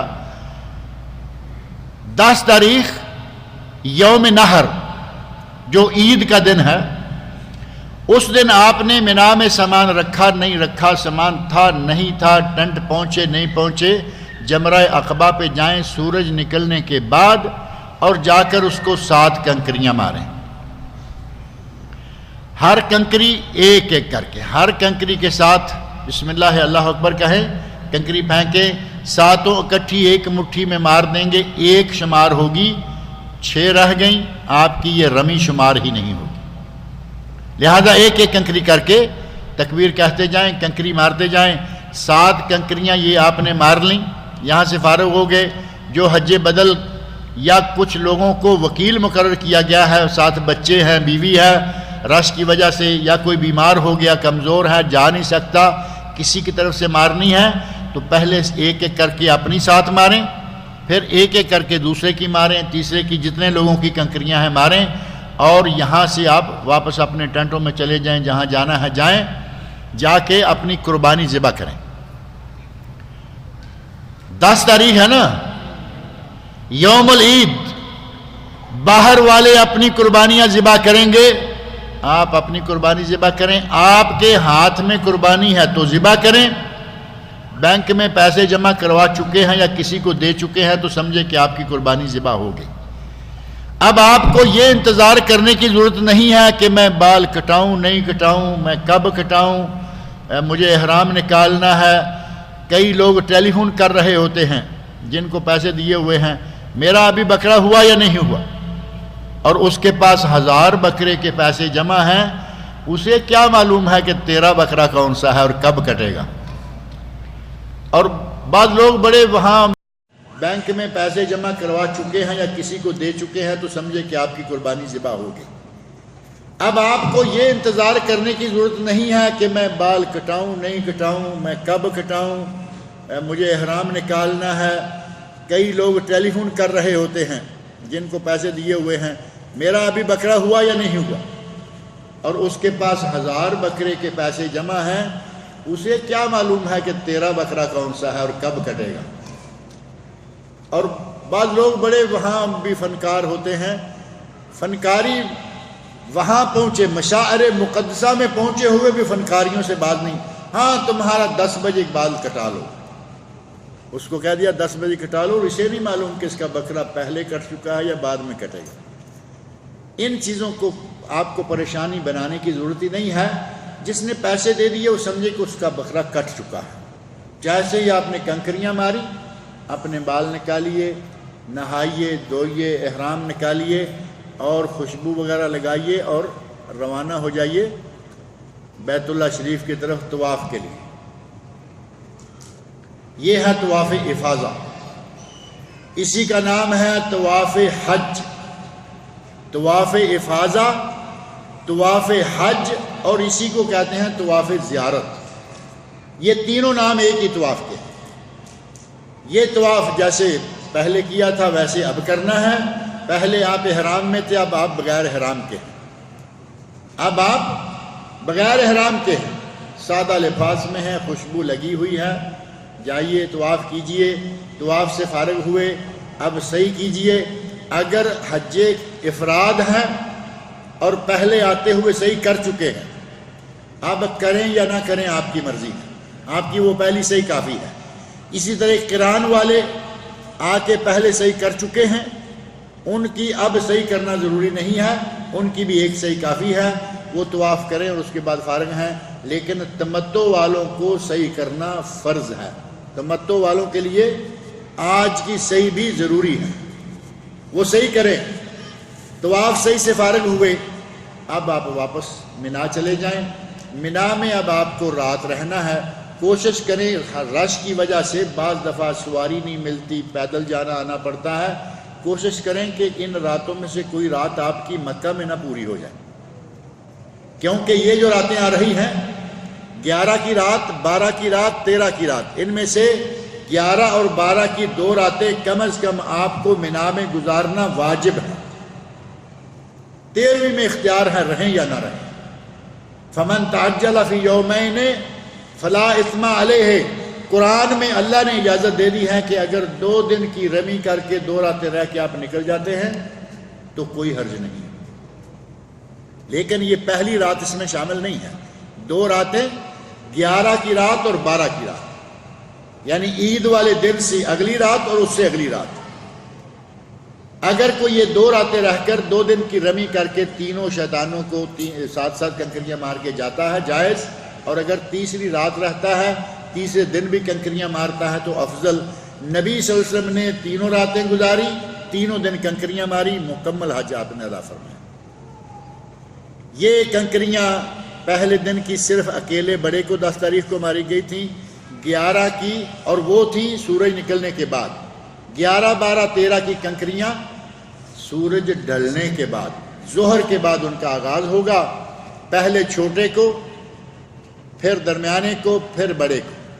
چھوٹے کو 7 کنکریاں ماریں، ایک سائیڈ میں قبلہ رو ہو کر دعا مانگے۔ درمیانے کو کنکریاں ماریں، ایک سائیڈ میں ہو قبلہ رو ہو جائیں، دعا مانگے، اور بڑے کو مارے کھسک جائیں۔ بڑے کو کنکریاں مار کے سنت سے ثابت نہیں ہے کہ وہاں کھڑے ہو کے دعا کی جائے۔ اب دیکھنے کو لوگ وہاں بھی دعائیں کرتے نظر آ رہے ہوتے ہیں، نبی صلی اللہ علیہ وسلم نے بڑے پر کنکریاں مار کر جمرہ کبریٰ کے بعد دعا نہیں مانگی۔ واپس جائیں، منا جائیں۔ اگر روزانہ آپ حرم آنا چاہیں تو جائز ہے، لیکن دن کے وقت آئیں، رات کو واپس جائیں۔ اس طرح 12 کی مثلا رمی آپ نے کر لی اور رات کو سورج غروب ہونے سے پہلے آپ منا سے نکل کر اپنے ہوٹل میں، اپنے گھر میں، جہاں آپ نے مکہ میں جگہ لے رکھی ہے وہاں آ جائیں تو جائز ہے۔ اور اگر 12 کی رمی کرنے کے بعد مغرب وہیں ہو گئی تو پھر آپ کو 13 کی یہ رات گزار کر 13 کی رمی کر کے نکلنا ہوگا، یہ شرط ذہن میں رکھیں۔ اگر مغرب وہیں ہو گئی، عشاء کے وقت ایسے سوچا کہ ہم جاتے ہیں، اب جائز نہیں، مغرب سے پہلے پہلے نکل جائیں، جائز۔ مغرب ہو گئی، اب اگلی رات بھی پوری گزاریں، اگلے دن رمی کریں اور پھر مکہ آئیں۔ اب آپ نے یہاں رمی مکمل کر لی، بچوں کی طرف سے، عورتوں کی طرف سے، کمزوروں کی طرف سے وکیل بن کر ان کی رمی کرنا جائز ہے، ثابت ہے، کوئی حرج نہیں ہے۔ قربانی عورت اپنے ہاتھ سے ذبح کر سکتی ہے، شرعاً جائز ہے، کوئی ممانعت نہیں ہے، لیکن قربانی میں بھی چونکہ وکالت جائز ہے، شوہر کر کے آ جائے، جس کو آپ نے پیسے دے رکھے ہیں وہ کر دے، جائز ہے۔ اور بعض لوگ بضد ہو جاتے ہیں کہ عورت کی قربانی چونکہ جائز ہے، بہت سارے لوگ تو کہتے ہیں قربانی مکروہ ہے، کہتے ہیں عورت کا ذبیحہ مکروہ ہے۔ یہ ہمارے مفتی حضرات جن کا میں نے پہلے ذکر کیا ہے وہ یہ باتیں بھی کرتے ہیں، عورت کا ذبیحہ مکروہ، جبکہ نبی صلی اللہ علیہ وسلم کے عہد مبارک میں عورت نے بکری ذبح کی اور اس کا گوشت کھایا گیا۔ نبی کے زمانے میں وہ حلال تھی اور مفتی کے زمانے میں آ کے مکروہ ہو گئی۔ خود بعض دفعہ خواتین بضد ہو جاتی ہیں کہ نہیں ہمیں اپنا جانور خود ہی ذبح کرنا ہے، اور پریشانی کچھ عرصہ پہلے ہوا، عورت بضد ہو گئی، کہا میں کروں گی، وہاں راشدہ پھر گم ہو گئی، شوہر سے الگ ہو گئی، اور بعد میں پھر آہستہ آہستہ یاد آیا کہ یہاں وکالت کر لینا اچھا ہے، یہاں رش میں پریشان ہونے کی ضرورت نہیں ہے۔ بہرحال عورت کی قربانی جائز ہے، وہ اپنے ہاتھ سے ذبح کر سکتی ہے، گھروں میں ہو یا مکہ میں ہو۔ یہ جو سالانہ قربانی ہے گھروں والی، عورت اپنی قربانی اپنے ہاتھ سے ذبح کر سکتی ہے، مرغی ذبح کر سکتی ہے، جو جانور ذبح کرنا چاہے عورت کا ذبیحہ حلال۔ 3 دن یا 2 دن رمی کی 3 راتیں یا 2 راتیں گزاری، اس کے ساتھ آپ مکہ آ گئے۔ اب آپ کو مکہ میں 1 دن 2 دن 3 دن رہنے کی گنجائش ہے۔ نبی صلی اللہ علیہ وسلم کا ارشاد ہے کہ حج مکمل کرنے کے بعد مکہ میں 3 دن سے زیادہ نہیں رہنا چاہیے، مکہ میں زیادہ لٹک نہیں جانا چاہیے، نکل جائے مکہ سے، مکہ والے بھی اپنے گھروں میں آرام سے بیٹھ سکیں۔ لیکن اگر کوئی رہتا ہے، فلائٹ لیٹ ہے، یہ ہے وہ ہے، اب کسی کو مدینہ جانا ہے، فلائٹ لینی ہے واپس ملک کی، مدینہ پہلے جا کے آ چکے ہیں، تب تک مکہ میں رہیں، کوئی حرج نہیں۔ لیکن فلائٹ پر جانے سے پہلے طواف وداع یہ واجب ہے۔ اگر کوئی بلا وجہ طواف وداع چھوڑ کر چلا جائے تو اس پر دم واجب ہو جاتا ہے، یہ ذہن میں رکھیں۔ عورت نے حج مکمل کر لیا، مکہ آ گئی، منتھلی مینسز شروع ہو گئے، اس سے طواف وداع معاف ہے، نہ اس کو جانور ذبح کرنا پڑے گا، نہ طواف کی ضرورت، وہ سفر کر سکتی ہے۔ لیکن مردوں کے لیے ایسی کوئی گنجائش نہیں ہے، طواف وداع کریں، اور اگر مدینہ جانا ہے تو یہاں سے مدینہ روانہ ہو جائیں طواف وداع کر کے۔ مدینہ منورہ میں حج کا کوئی تعلق نہیں اور کوئی حصہ نہیں، پہلے جائیں بعد جائیں نہ جائیں، آپ کا حج مکمل ہو جائے گا۔ لیکن ایک آدمی دور سے آتا ہے، دوسرے ملکوں سے آیا، خوش نصیبی ہے مسجد نبوی میں بھی حاضری دے لے، اور مکہ سے مسجد نبوی کی نیت کر کے روانہ ہو جائیں۔ اب مسجد نبوی میں قبر شریف بھی آ چکی ہے، قبر شریف پر پہنچیں، صلاۃ و سلام پڑھیں، اور روضۃ الجنہ ہے قبر شریف کے بالکل ساتھ، جس کے بارے میں نبی صلی اللہ علیہ وسلم فرمایا ہے ما بین بیتی و ممبری روضۃ من ریاض الجنہ، میرے گھر اور میرے ممبر کے درمیان جو جگہ ہے یہ جنت کے باغیچوں میں سے ایک باغیچہ ہے۔ اس باغیچہ میں بیٹھیں، دعائیں مانگیں، قرآن کریم کی تلاوت کریں، 2 رکعت نماز بھی پڑھ لیں، اور مسجد نبوی کے ساتھ ہی بقیع الغرقد جو جنت البقیع کے نام سے معروف ہے، وہ قبرستان ہے صحابہ کرام کا، امہات المومنین کا، وہاں دعا مانگیں۔ جو زیارت قبور کی معروف دعا ہے وہ دعا وہاں مانگیں، اور غزوہ احد کے شہداء تھوڑا دور ہے، نبی اکرم صلی اللہ علیہ وسلم وہاں بھی دعا کے لیے جایا کرتے تھے، وہاں جائیں دعا مانگیں۔ اور جو نہ بھولنے والی چیز ہے وہ ہے مسجد قباء، مسجد قباء جائیں اور وہاں 2 رکعتیں کم از کم کسی نہ کسی وقت جا کے ضرور پڑھ لیں، کیونکہ مسجد قباء کے بارے میں نبی صلی اللہ علیہ وسلم نے فرمایا ہے من تطہر فی بیتہ، کوئی آدمی اپنے گھر سے وضو کرے، اب گھر کوئی لیا نہیں، ایسے ہی مقیم ہے کہیں، کوئی بات نہیں، مسجد نبوی کی ٹوٹیوں سے وضو کر لے، وہاں سے وضو کرے، مسجد قباء آئے اور وہاں آ کر نماز پڑھے۔ نبی صلی اللہ علیہ وسلم ارشاد فرماتے ہیں کہ مسجد قباء میں آ کر نماز پڑھنے سے اسے پورے عمرے کا ثواب ملے گا۔ ایک سفر میں 2 عمرے ایسے ہو جاتے ہیں نا آرام سے، مکہ گئے عمرہ کیا، مدینہ آ کے مسجد قباء میں 2 رکعتیں پڑھ لی، واپس خبر پہنچے، 2 عمرے ہو چکے۔ مسجد قباء جائیں۔ اب آپ کو 7 مساجد بھی یاد ہوں گی، ڈھونڈتے پھر رہے ہیں کہ وہ 7 مساجد کہاں ہیں، وہاں جانا ہے، نہ حج کا حصہ نہ زیارتوں کا حصہ۔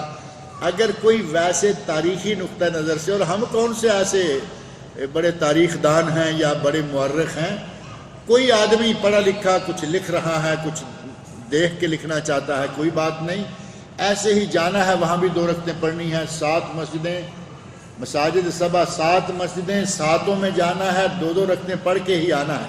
بالکل ثابت نہیں. ان میں جانا کوئی ضروری نہیں، بلکہ اس نیت سے کہ میں 2 رکعتیں پڑھ کے آؤں گا، جانا جائز ہی نہیں. مسجد نبوی میں جانے کی نیت سے مدینہ جائیں، مسجد نبوی میں پہنچے ہیں، قبر شریف پر جائیں، صلاۃ و سلام، آگے ابو بکر صدیق، عمر فاروق رضی اللہ عنہما، ان کو سلام کہیں اور یہاں سے فارغ ہو جائیں. مکہ مکرمہ سے زمزم اور مدینہ منورہ سے اجوا، یہ 2 ہدیے ہیں، اگر کوئی لینا چاہے تو لے لے. ہم تسبیح تلاش کرتے پھرتے ہیں کہ خوبصورت تسبیح چاہیے، تسبیح جو کوئی بھی مدینہ میں بنی ہوئی نہیں ہوگی، کوئی تسبیح مدینہ کی بنی نہیں ہوگی، کوئی چائنا سے آ رہی ہے، کوئی جاپان سے آ رہی ہے، لوگوں کو وہ لالا کے اٹھا کے دے رہے ہیں. ہدیہ سستا تو ہو جاتا ہے وہ، لیکن یہ کہ تسبیح کا استعمال نبی صلی اللہ علیہ وسلم سے، صحابہ کرام سے، خلفائے راشدین سے، کسی سے اس کا استعمال ثابت نہیں ہے. ہاتھ پہ تسبیح کریں، انگلیوں پر. یہ انگلیوں کے بارے میں نبی صلی اللہ علیہ وسلم کا اپنا ارشاد اور اپنا عمل مبارک، دائیں ہاتھ کی انگلیوں پر آپ تسبیح کیا کرتے تھے. اب اس تسبیحوں کے چکر کو چھوڑیں، زمزم اجوا لیں. اور لوگوں، اجوا مہنگی ہوتی ہے ذرا، عام سی اجوا بھی 80-90 ریال کلو ملتی ہے. اب کسی کو ہدیہ دیں تو اسے پتہ تو چلے گا نا کہ میرے لیے اجوا لائے.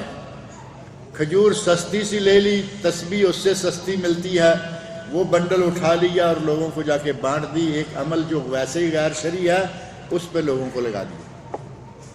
یہ ہدیے ہیں مکہ سے اور ایک مدینہ سے، یہ لے لیں.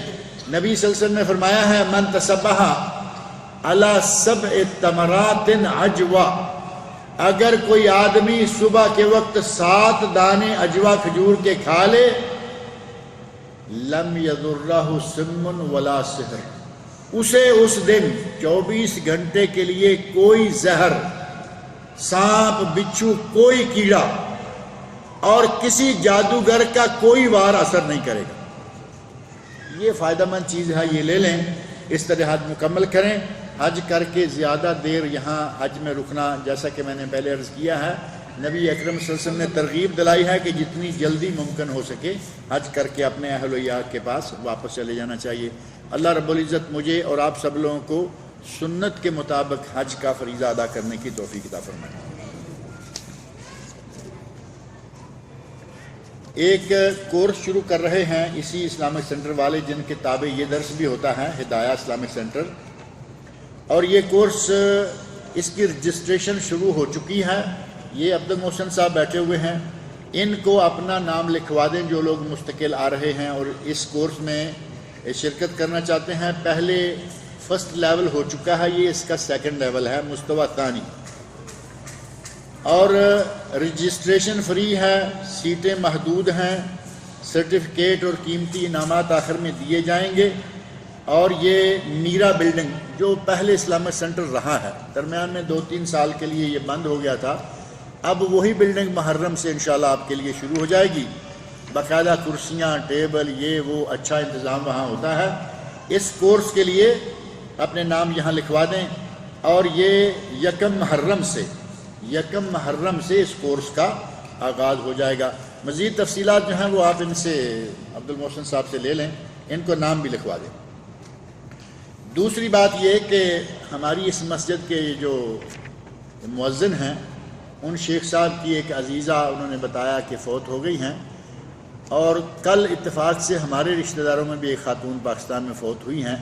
دعا کریں کہ اللہ رب العزت ان دونوں کی مغفرت فرمائے، ان کی بشری کوتاہیوں کو اللہ تعالیٰ معاف کرے، اللہ تعالیٰ ان کو جنت الفردوس میں اعلیٰ مقام عطا فرمائے.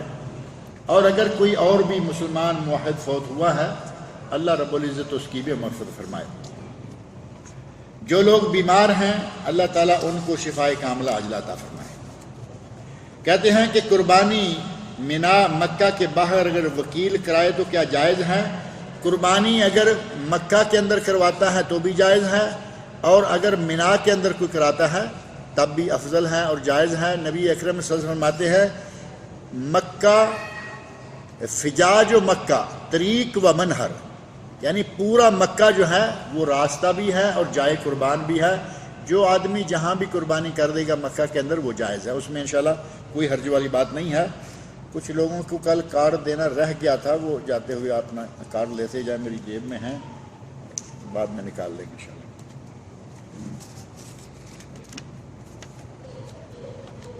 ریاض الجنہ میں مدینہ میں وائٹ کارپٹ پر 2 رکعت نماز پڑھنا جنت میں نماز پڑھنے جیسا ہے, ایسی کوئی حدیث ہے؟ ایسی کوئی حدیث تو نہیں ہے, لیکن جو حدیث میں نے پڑھی ہے وہ بڑی واضح ہے. روضۃ من ریاض الجنہ, جنت میں جا کے کیا نمازیں پڑھنے کا ارادہ ہے آپ کا؟ جنت میں نمازیں نہیں ہوں گی, جنت میں عبادتیں یہ ہماری جو دنیا والی ہیں وہاں جا کے اس کے جنت کے بارے میں معروف ہے. یہ دنیا دار العمل ہے اور آخرت دار الجزا ہے, وہاں آپ کو نمازیں نہیں پڑھنی پڑیں گی, یہاں ہی پڑھ لیں پوری کافی ہے انشاءاللہ. تو وہ ریاض الجنہ جنت کا ٹکڑا یقیناً ہے, وہاں نماز پڑھیں, جائز ہے, ثابت ہے, کوئی ممانعت والی بات نہیں, شرف ہے. لیکن جنت میں نماز پڑھنے جیسا ہے اس جنت میں نمازیں نہیں ہوں گی. دوسرے ممالک میں رہنے والے جیسے انڈیا یا پاکستان عرفہ کا روزہ, یہ ہر سال ہی بات آتی ہے. یوم عرفہ جو ہے وہ 9 تاریخ. اب یہاں سعودی عرب میں چونکہ ٹیلی ویژن دکھا رہا ہے ساری دنیا کو کہ یوم عرفہ کب ہے, اس تاریخ کا وہاں روزہ رکھ لیں. کل ہی آپ کو پتہ چل جائے گا کہ صبح حاجی عرفات جا رہے ہیں, صبح روزہ رکھیں.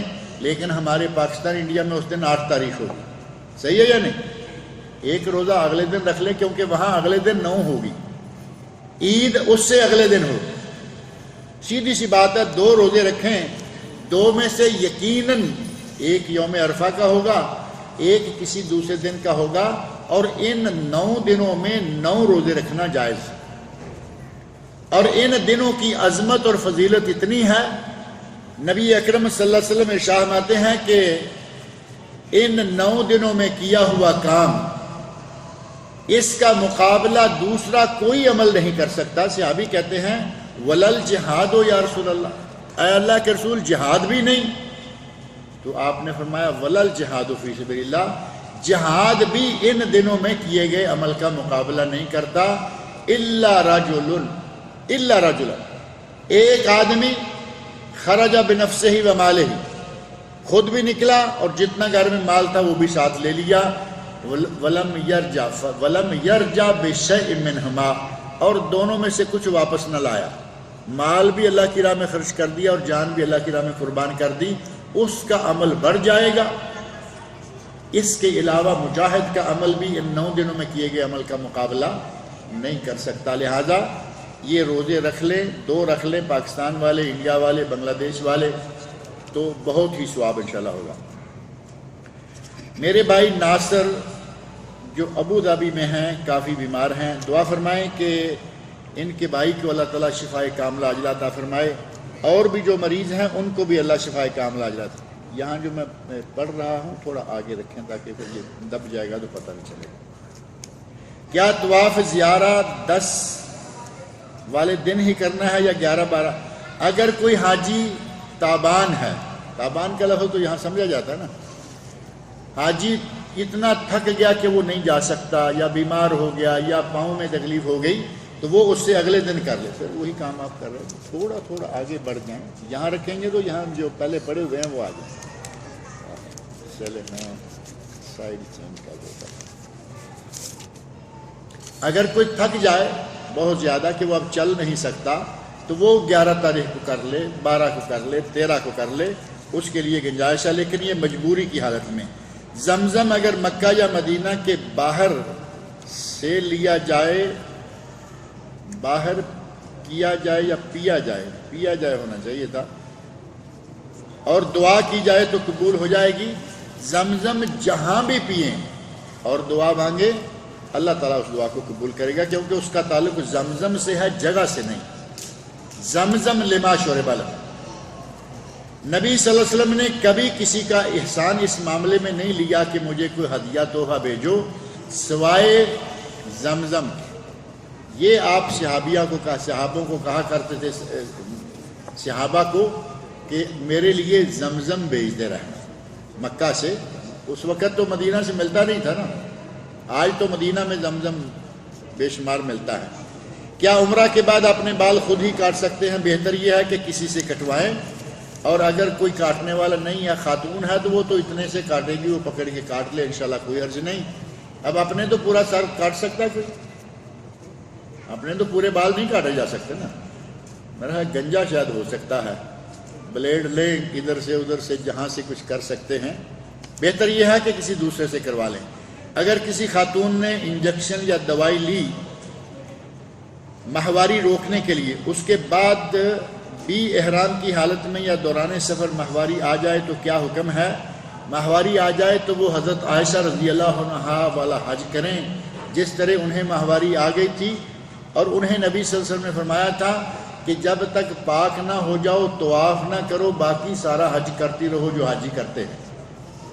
اگر دوائیاں کھانے کے باوجود بھی ماہواری شروع ہو گئی ہے تو وہی کام آپ بھی کریں، طواف چھوڑ دیں، باقی حج سارا جو ہے وہ کرتی رہیں. جب غسل کریں تو اس کے بعد وہ طواف کر لیں. خاتون حج تمتع کا ارادہ رکھتی ہے، تمتع میں عمرہ کرنے کے بعد ماہواری آ جائے تو حج کے ارکان کی وہی بات ہے پہلے والی، وہ تو معاملہ وہی رہے گا، حج مکمل ہو جائے گا انشاءاللہ، لیکن آپ کو یہ فارغ ہو کر بیت اللہ کی طرف آنا ہوگا. انشاءاللہ اہل خانہ کی روانگی الخبر سے 4 یا 5 ذی الحجہ کی روانگی ہے. اللہ تعالیٰ سب کے حج قبول فرمائے جو لوگ جا رہے ہیں، اور اللہ تعالیٰ سب کو صحیح سلامت لے جائے اور صحیح سلامت لے کے بھی واپس آئے. لکھا ہے کہ میرے ابا محمود شریف اور ماموں بیمار ہیں. اللہ رب العزت ماموں کو بھی اور ابا کو بھی دونوں کو شفائے کاملہ عاجلہ عطا فرمائے. حج پر جانے والے حضرات اپنے بدن کے بال اور ناخن ذی الحج کے چاند سے صاف کریں یا جب حج کے سفر کا ارادہ کریں. جو لوگ یہاں سے نکلتے ہیں اور انہوں نے حج تمتع کرنا ہے تو وہ ظاہر ہے کہ کب نکلتے ہیں؟ 5 کو، 4 کو، 6 کو، حتیٰ کہ کچھ لوگ 7 کو. تو وہ ظاہر ہے کہ اپنے بال صاف کریں گے، ناخن صاف کریں گے، اور وہاں جا کے عمرہ کر کے احرام کھولیں گے. پھر ان کے لیے اجازت ہے. یہ جو شرط ہے کہ چاند دیکھ کر قربانی کرنے تک بال نہ کاٹے جائیں، یہ قربانیوں والوں کے لیے ہے جو اپنے گھروں میں قربانیاں کرتے ہیں. حاجی پر اس کا اطلاق نہیں ہوتا. حج تمتع کرنے والے حضرات عمرہ کی صحیح کے بعد بال منڈوائیں یا پھر یوم نحر تک انتظار کریں؟ حج تمتع کرنے والے حضرات عمرہ کی صحیح کے بعد اپنے بال منڈوائیں نہیں، کٹوا لیں، چھوٹے کروا لیں. 2-3 دن کے بعد حج آ جائے گا، اس وقت استرا لگوا لیں یا بلیڈ لگوا لیں، دونوں کام ہو جائیں گے. چھوٹے کرانے کا ثواب بھی مل جائے گا اور گنجا کروانے کا ثواب بھی مل جائے گا.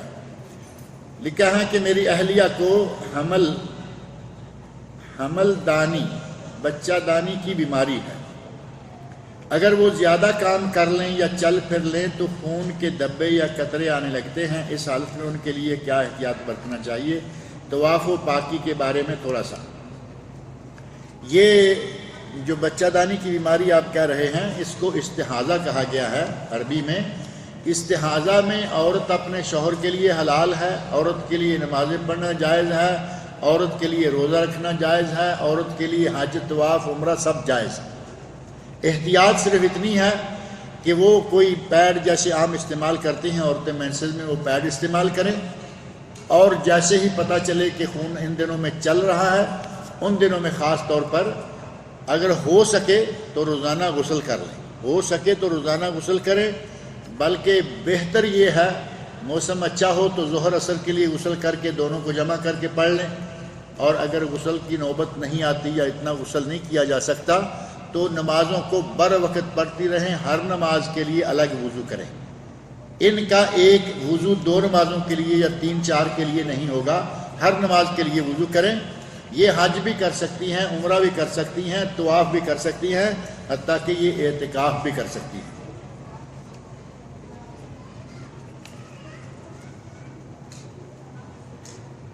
یہ 2 مرتبہ پرنٹ ہو گیا. سعودی حج نظام کے تحت یہاں کی حکومت نے حجاج کے لیے قربانی کا انتظام بینک یا ادارے کے ذریعے کیا ہوا ہے۔ سوال یہ ہے کہ کیا حاجی کسی کو وکیل بنا کر قربانی کروا سکتا ہے؟ یہ بات پہلے ہو گئی ہے کہ حاجی کروا سکتا ہے۔ وہ شخص کہہ رہا ہے کہ قربانی مکہ میں ہوگی، لیکن اس سال حکومت نے ان لوگوں کو مینا میں داخلے پر پابندی لگا رکھی ہے، کیا ان سے کروانا کن کی مینا میں داخلے پر پابندی لگائی حکومت نے؟ جن کے پاس تصریح نہیں ہے یا کیا ہے؟ بہرحال بینک میں دیں، بینک والے کہاں کرتے ہیں وہ بینک والے جانے۔ مکہ میں بھی جائز ہے اور مینا میں منہر میں بھی جائز ہے۔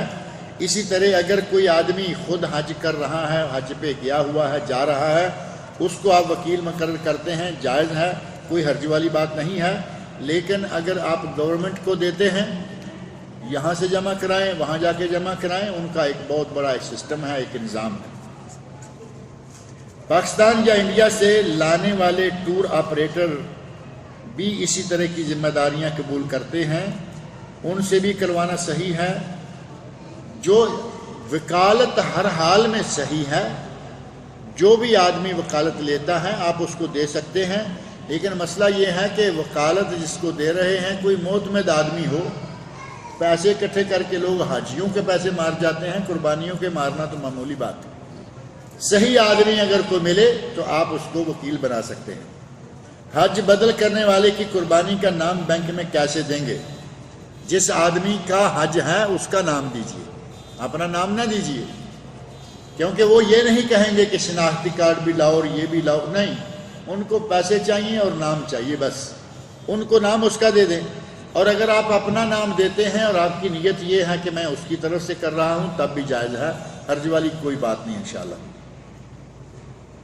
10 تاریخ کی صبح کی نماز سے پہلے 2 رکعت سنت پڑھنا چاہیے۔ فجر کی نماز اگر ہے تو 2 سنت ضرور پڑھنا ہے، ہر جگہ، سفر میں بھی اور حضر میں بھی۔ قصر میں فجر کی سنتیں نبی صلی اللہ علیہ وسلم نے کبھی نہیں چھوڑی، اور عام سفر میں آپ وتر بھی پڑھا کرتے تھے، وہاں آپ نے مزدلفہ میں وتر نہیں پڑھی۔ حج نہیں کرنے والے کی قربانی کے بارے میں بتائیے۔ یعنی گھر کی قربانی جو ہوتی ہے، ناخن کاٹنا، حجامت کرنا وغیرہ، وہی تفصیل جو میں نے پہلے ذکر کی ہے۔ گھر کی قربانی والا چاند دیکھ کر ناخن بال وغیرہ کاٹنا روک دے اور قربانی ذبح کرنے کے بعد اپنے ناخن اور بال کٹوائے۔ حتیم کے اندر نفل پڑھنے کی کوئی اہمیت ہے؟ حتیم کے اندر نفل پڑھنے کا معنی یہ ہے کہ آپ نے بیت اللہ کے اندر نماز پڑھی ہے اور نبی صلی اللہ علیہ وسلم کا بیت اللہ کے اندر نماز پڑھنا ثابت ہے، سنت ہو گیا۔ حتیم کے اندر نفل پڑھنا ایسا ہی ہے گویا کہ آپ بیت اللہ کے اندر پڑھ رہے ہیں، اور بیت اللہ کے اندر نبی صلی اللہ علیہ وسلم نے نماز پڑھی ہے، لہذا یہ سنت ہے، جائز ہے۔ صفا مروہ کے لیے ایک دعا ہے جو 3 دفعہ پڑھنا ہے، اور وہ پہلی دفعہ پڑھنے کے بعد کوئی بھی دعا، پھر یہ دعا لا الہ الا اللہ وحدہ لا شریک لہ، یہ 3 مرتبہ ہے۔ اس کے بعد دوسری دعا ہے لا الہ الا اللہ وحدہ انجز وعدہ نصر عبدہ وہزم الاحزاب وحدہ۔ حج کا خطبہ اگر نہ سن پائیں کیونکہ مسجد سے آواز ہر جگہ نہیں پہنچتی تو کیا اس میں کوئی حرج ہے؟ حرج تو نہیں ہے، لیکن آپ کے موبائل میں آپ کے حاجی کے جو کاروان ہے اس کے پاس سپیکر بھی ہوگا، موبائل میں، ریڈیو میں، کسی بھی طرح سن لیں تو اچھا ہے، اور عموماً ہر سال وہاں لوگ سنتے ہیں اپنے اپنے کیمپوں میں، ہم سنتے رہے ہیں الحمدللہ۔ 9 ذوالحج پاکستان میں ایک دن بعد ہوتا ہے، سعودی عرب کے ساتھ نہیں ہوتا، یہ بات پہلے ابھی تھوڑا دیر پہلے ہو گئی ہے۔ نبی صلی اللہ علیہ وسلم نے سفر میں بھی وتر نہیں چھوڑے، بالکل صحیح ہے، وہ بھی بات میں نے ابھی کہی ہے کہ آپ نے سفر میں وتر نہیں چھوڑے، لیکن اس دن آپ نے تہجد اور وتر نہیں پڑھے۔ اور اگر کوئی وتر چھوڑ دے تو کوئی حرج تو نہیں ہے، جب نبی نے نہیں چھوڑے تو آپ کیوں چھوڑیں گے؟ ہم تو گناہ گار ہیں، آپ تو گناہوں سے بھی پاک تھے، پھر بھی وتر پڑھ رہے ہیں۔ وتر پڑھے تاکہ تھوڑے بہت گناہ معاف ہوں، ثواب ہو۔ ہم مانتے ہیں کہ اللہ کے نبی نے حضور صلی اللہ علیہ وسلم کی نماز جنازہ نہیں پڑھی، ہم مانتے ہیں کہ اللہ نے حضور صلی اللہ علیہ وسلم کی نماز جنازہ نہیں پڑھی، کیونکہ جنازہ میں اللہ تعالیٰ سے ہی تو دعا مانگنا ہوتا ہے، لیکن اللہ تعالیٰ خود نبی پاک صلی اللہ علیہ وسلم پر درود پڑھتے ہیں، تو کیا وہ بھی دعا ہی ہے؟ درود پڑھنا اس کا معنی بھی اور ہے اور بات بھی اور ہے۔ کہاں جنازہ اور کہاں صرف درود پڑھنا۔ ان اللہ و ملائکتہ یصلون علی النبی یا ایھا الذین آمنوا صلوا علیہ وسلم تسلیما۔ اللہ کا صلاۃ، فرشتوں کا صلاۃ اور ہمارا صلاۃ، کیا تینوں صلاۃ ایک ہی ہوں گے؟ پہلے تو یہ کہیں، تینوں صلاۃ الگ الگ ہیں، اور یہ نماز جنازہ والی بات تو بالکل انتہائی غلط۔ جو لوگ حج کرے بدعات میں ملوث ہو کے رہے اور بعد میں صحیح عقیدہ پر آ گئے، الحمدللہ حج کے وقت بدعات میں ملوث رہے لیکن بعد میں عقیدہ صحیح ہو گیا، اللہ رب العزت وہ بدعات جو ہیں ان کو معاف کرے گا، حج بھی قبول کرے گا۔ لیکن بڑا ہی اچھا ہو کہ ایک مرتبہ مسنون حج، شرک اور بدعات سے خالی حج بھی ایک کر ہی لیں۔ اور اب وہ لوگ حج نہیں کر سکتے، اللہ رب العزت ان کا پہلا حج قبول کرے۔ جب کر نہیں سکتے تو ان کے لیے کوئی ضروری نہیں ہے۔ کیا ان کا پہلے والا حج قبول اور کافی ہے؟ انشاءاللہ پہلے والا حج قبول کافی ہے، کیونکہ انہوں نے جب جو کچھ کیا وہ لا علمی میں کر لیا ہے۔ اب اللہ تعالیٰ نے ہدایت دے دی، اب توفیق نہیں رہی۔ اللہ تعالیٰ ان کا وہ حج قبول کرے اور آئندہ ان کو صحیح عقیدے پر قائم رکھے۔ مجھے اور آپ سب کو اللہ تعالیٰ صحیح سنت کے مطابق حج کرنے کی توفیق عطا فرمائے۔ ہفتہ کے دن انشاءاللہ اسلامک سینٹر اقربیہ میں حج ہی کے موضوع پر ہمارا درس ہے، اگر کوئی وہاں تشریف لانا چاہے تو وہاں لیڈیز جینٹس کا انتظام ہے، اور وہاں آخر میں کھانا بھی دیا جاتا ہے۔ یہ مسجد نمرہ کے جو امام نماز پڑھاتے ہیں ان کی آواز کے پیچھے کہاں پر بھی نماز پڑھ سکتے ہیں؟ عرفات اگر صفیں مسلسل جا رہی ہیں، ورنہ آواز تو بہت دور تک جاتی ہے۔ اگر صفیں مسلسل ہیں، کارڈ لے لیجیے جن کو چاہیے۔ صفے مسلسل اگر صفیں مسلسل نہیں ہیں تو پھر اپنی نماز کریں۔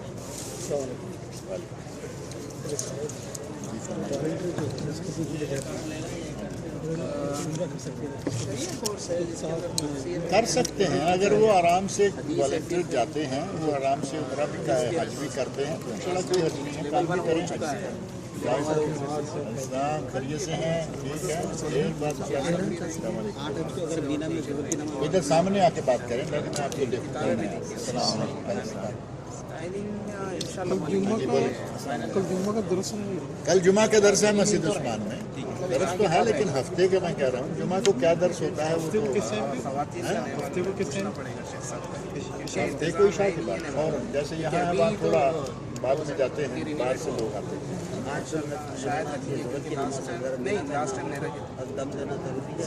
ذوالحج کو میں نے بتایا ہے کہ وہ سنت ہے، اگر نہیں بھی پڑھیں گے بعد میں تو آپ کو کوئی دم بھی نہیں اور انشاءاللہ کوئی گناہ نہیں، صرف ثواب کا۔ عمرے کے لیے جو جاتے ہیں ہم سادے پلین دیش میں، تو اس میں طواف وداعی کرنا ضروری ہے یا نہیں؟ آپ جہاز میں جائیں، پیدل جائیں، طواف وداع ہر حال میں واجب ہے۔ خالی عمرے کے لیے بھی جائیں گے؟ خالی عمرے میں نہیں، عمرے میں نہیں، حج کی بات کرتے ہیں۔ عمرے میں طواف وداع ہے، بہت زیادہ دیر رہتا ہے، 8-10 دن رہتا ہے، آتے ہوئے کر کے آگے اچھا ہے۔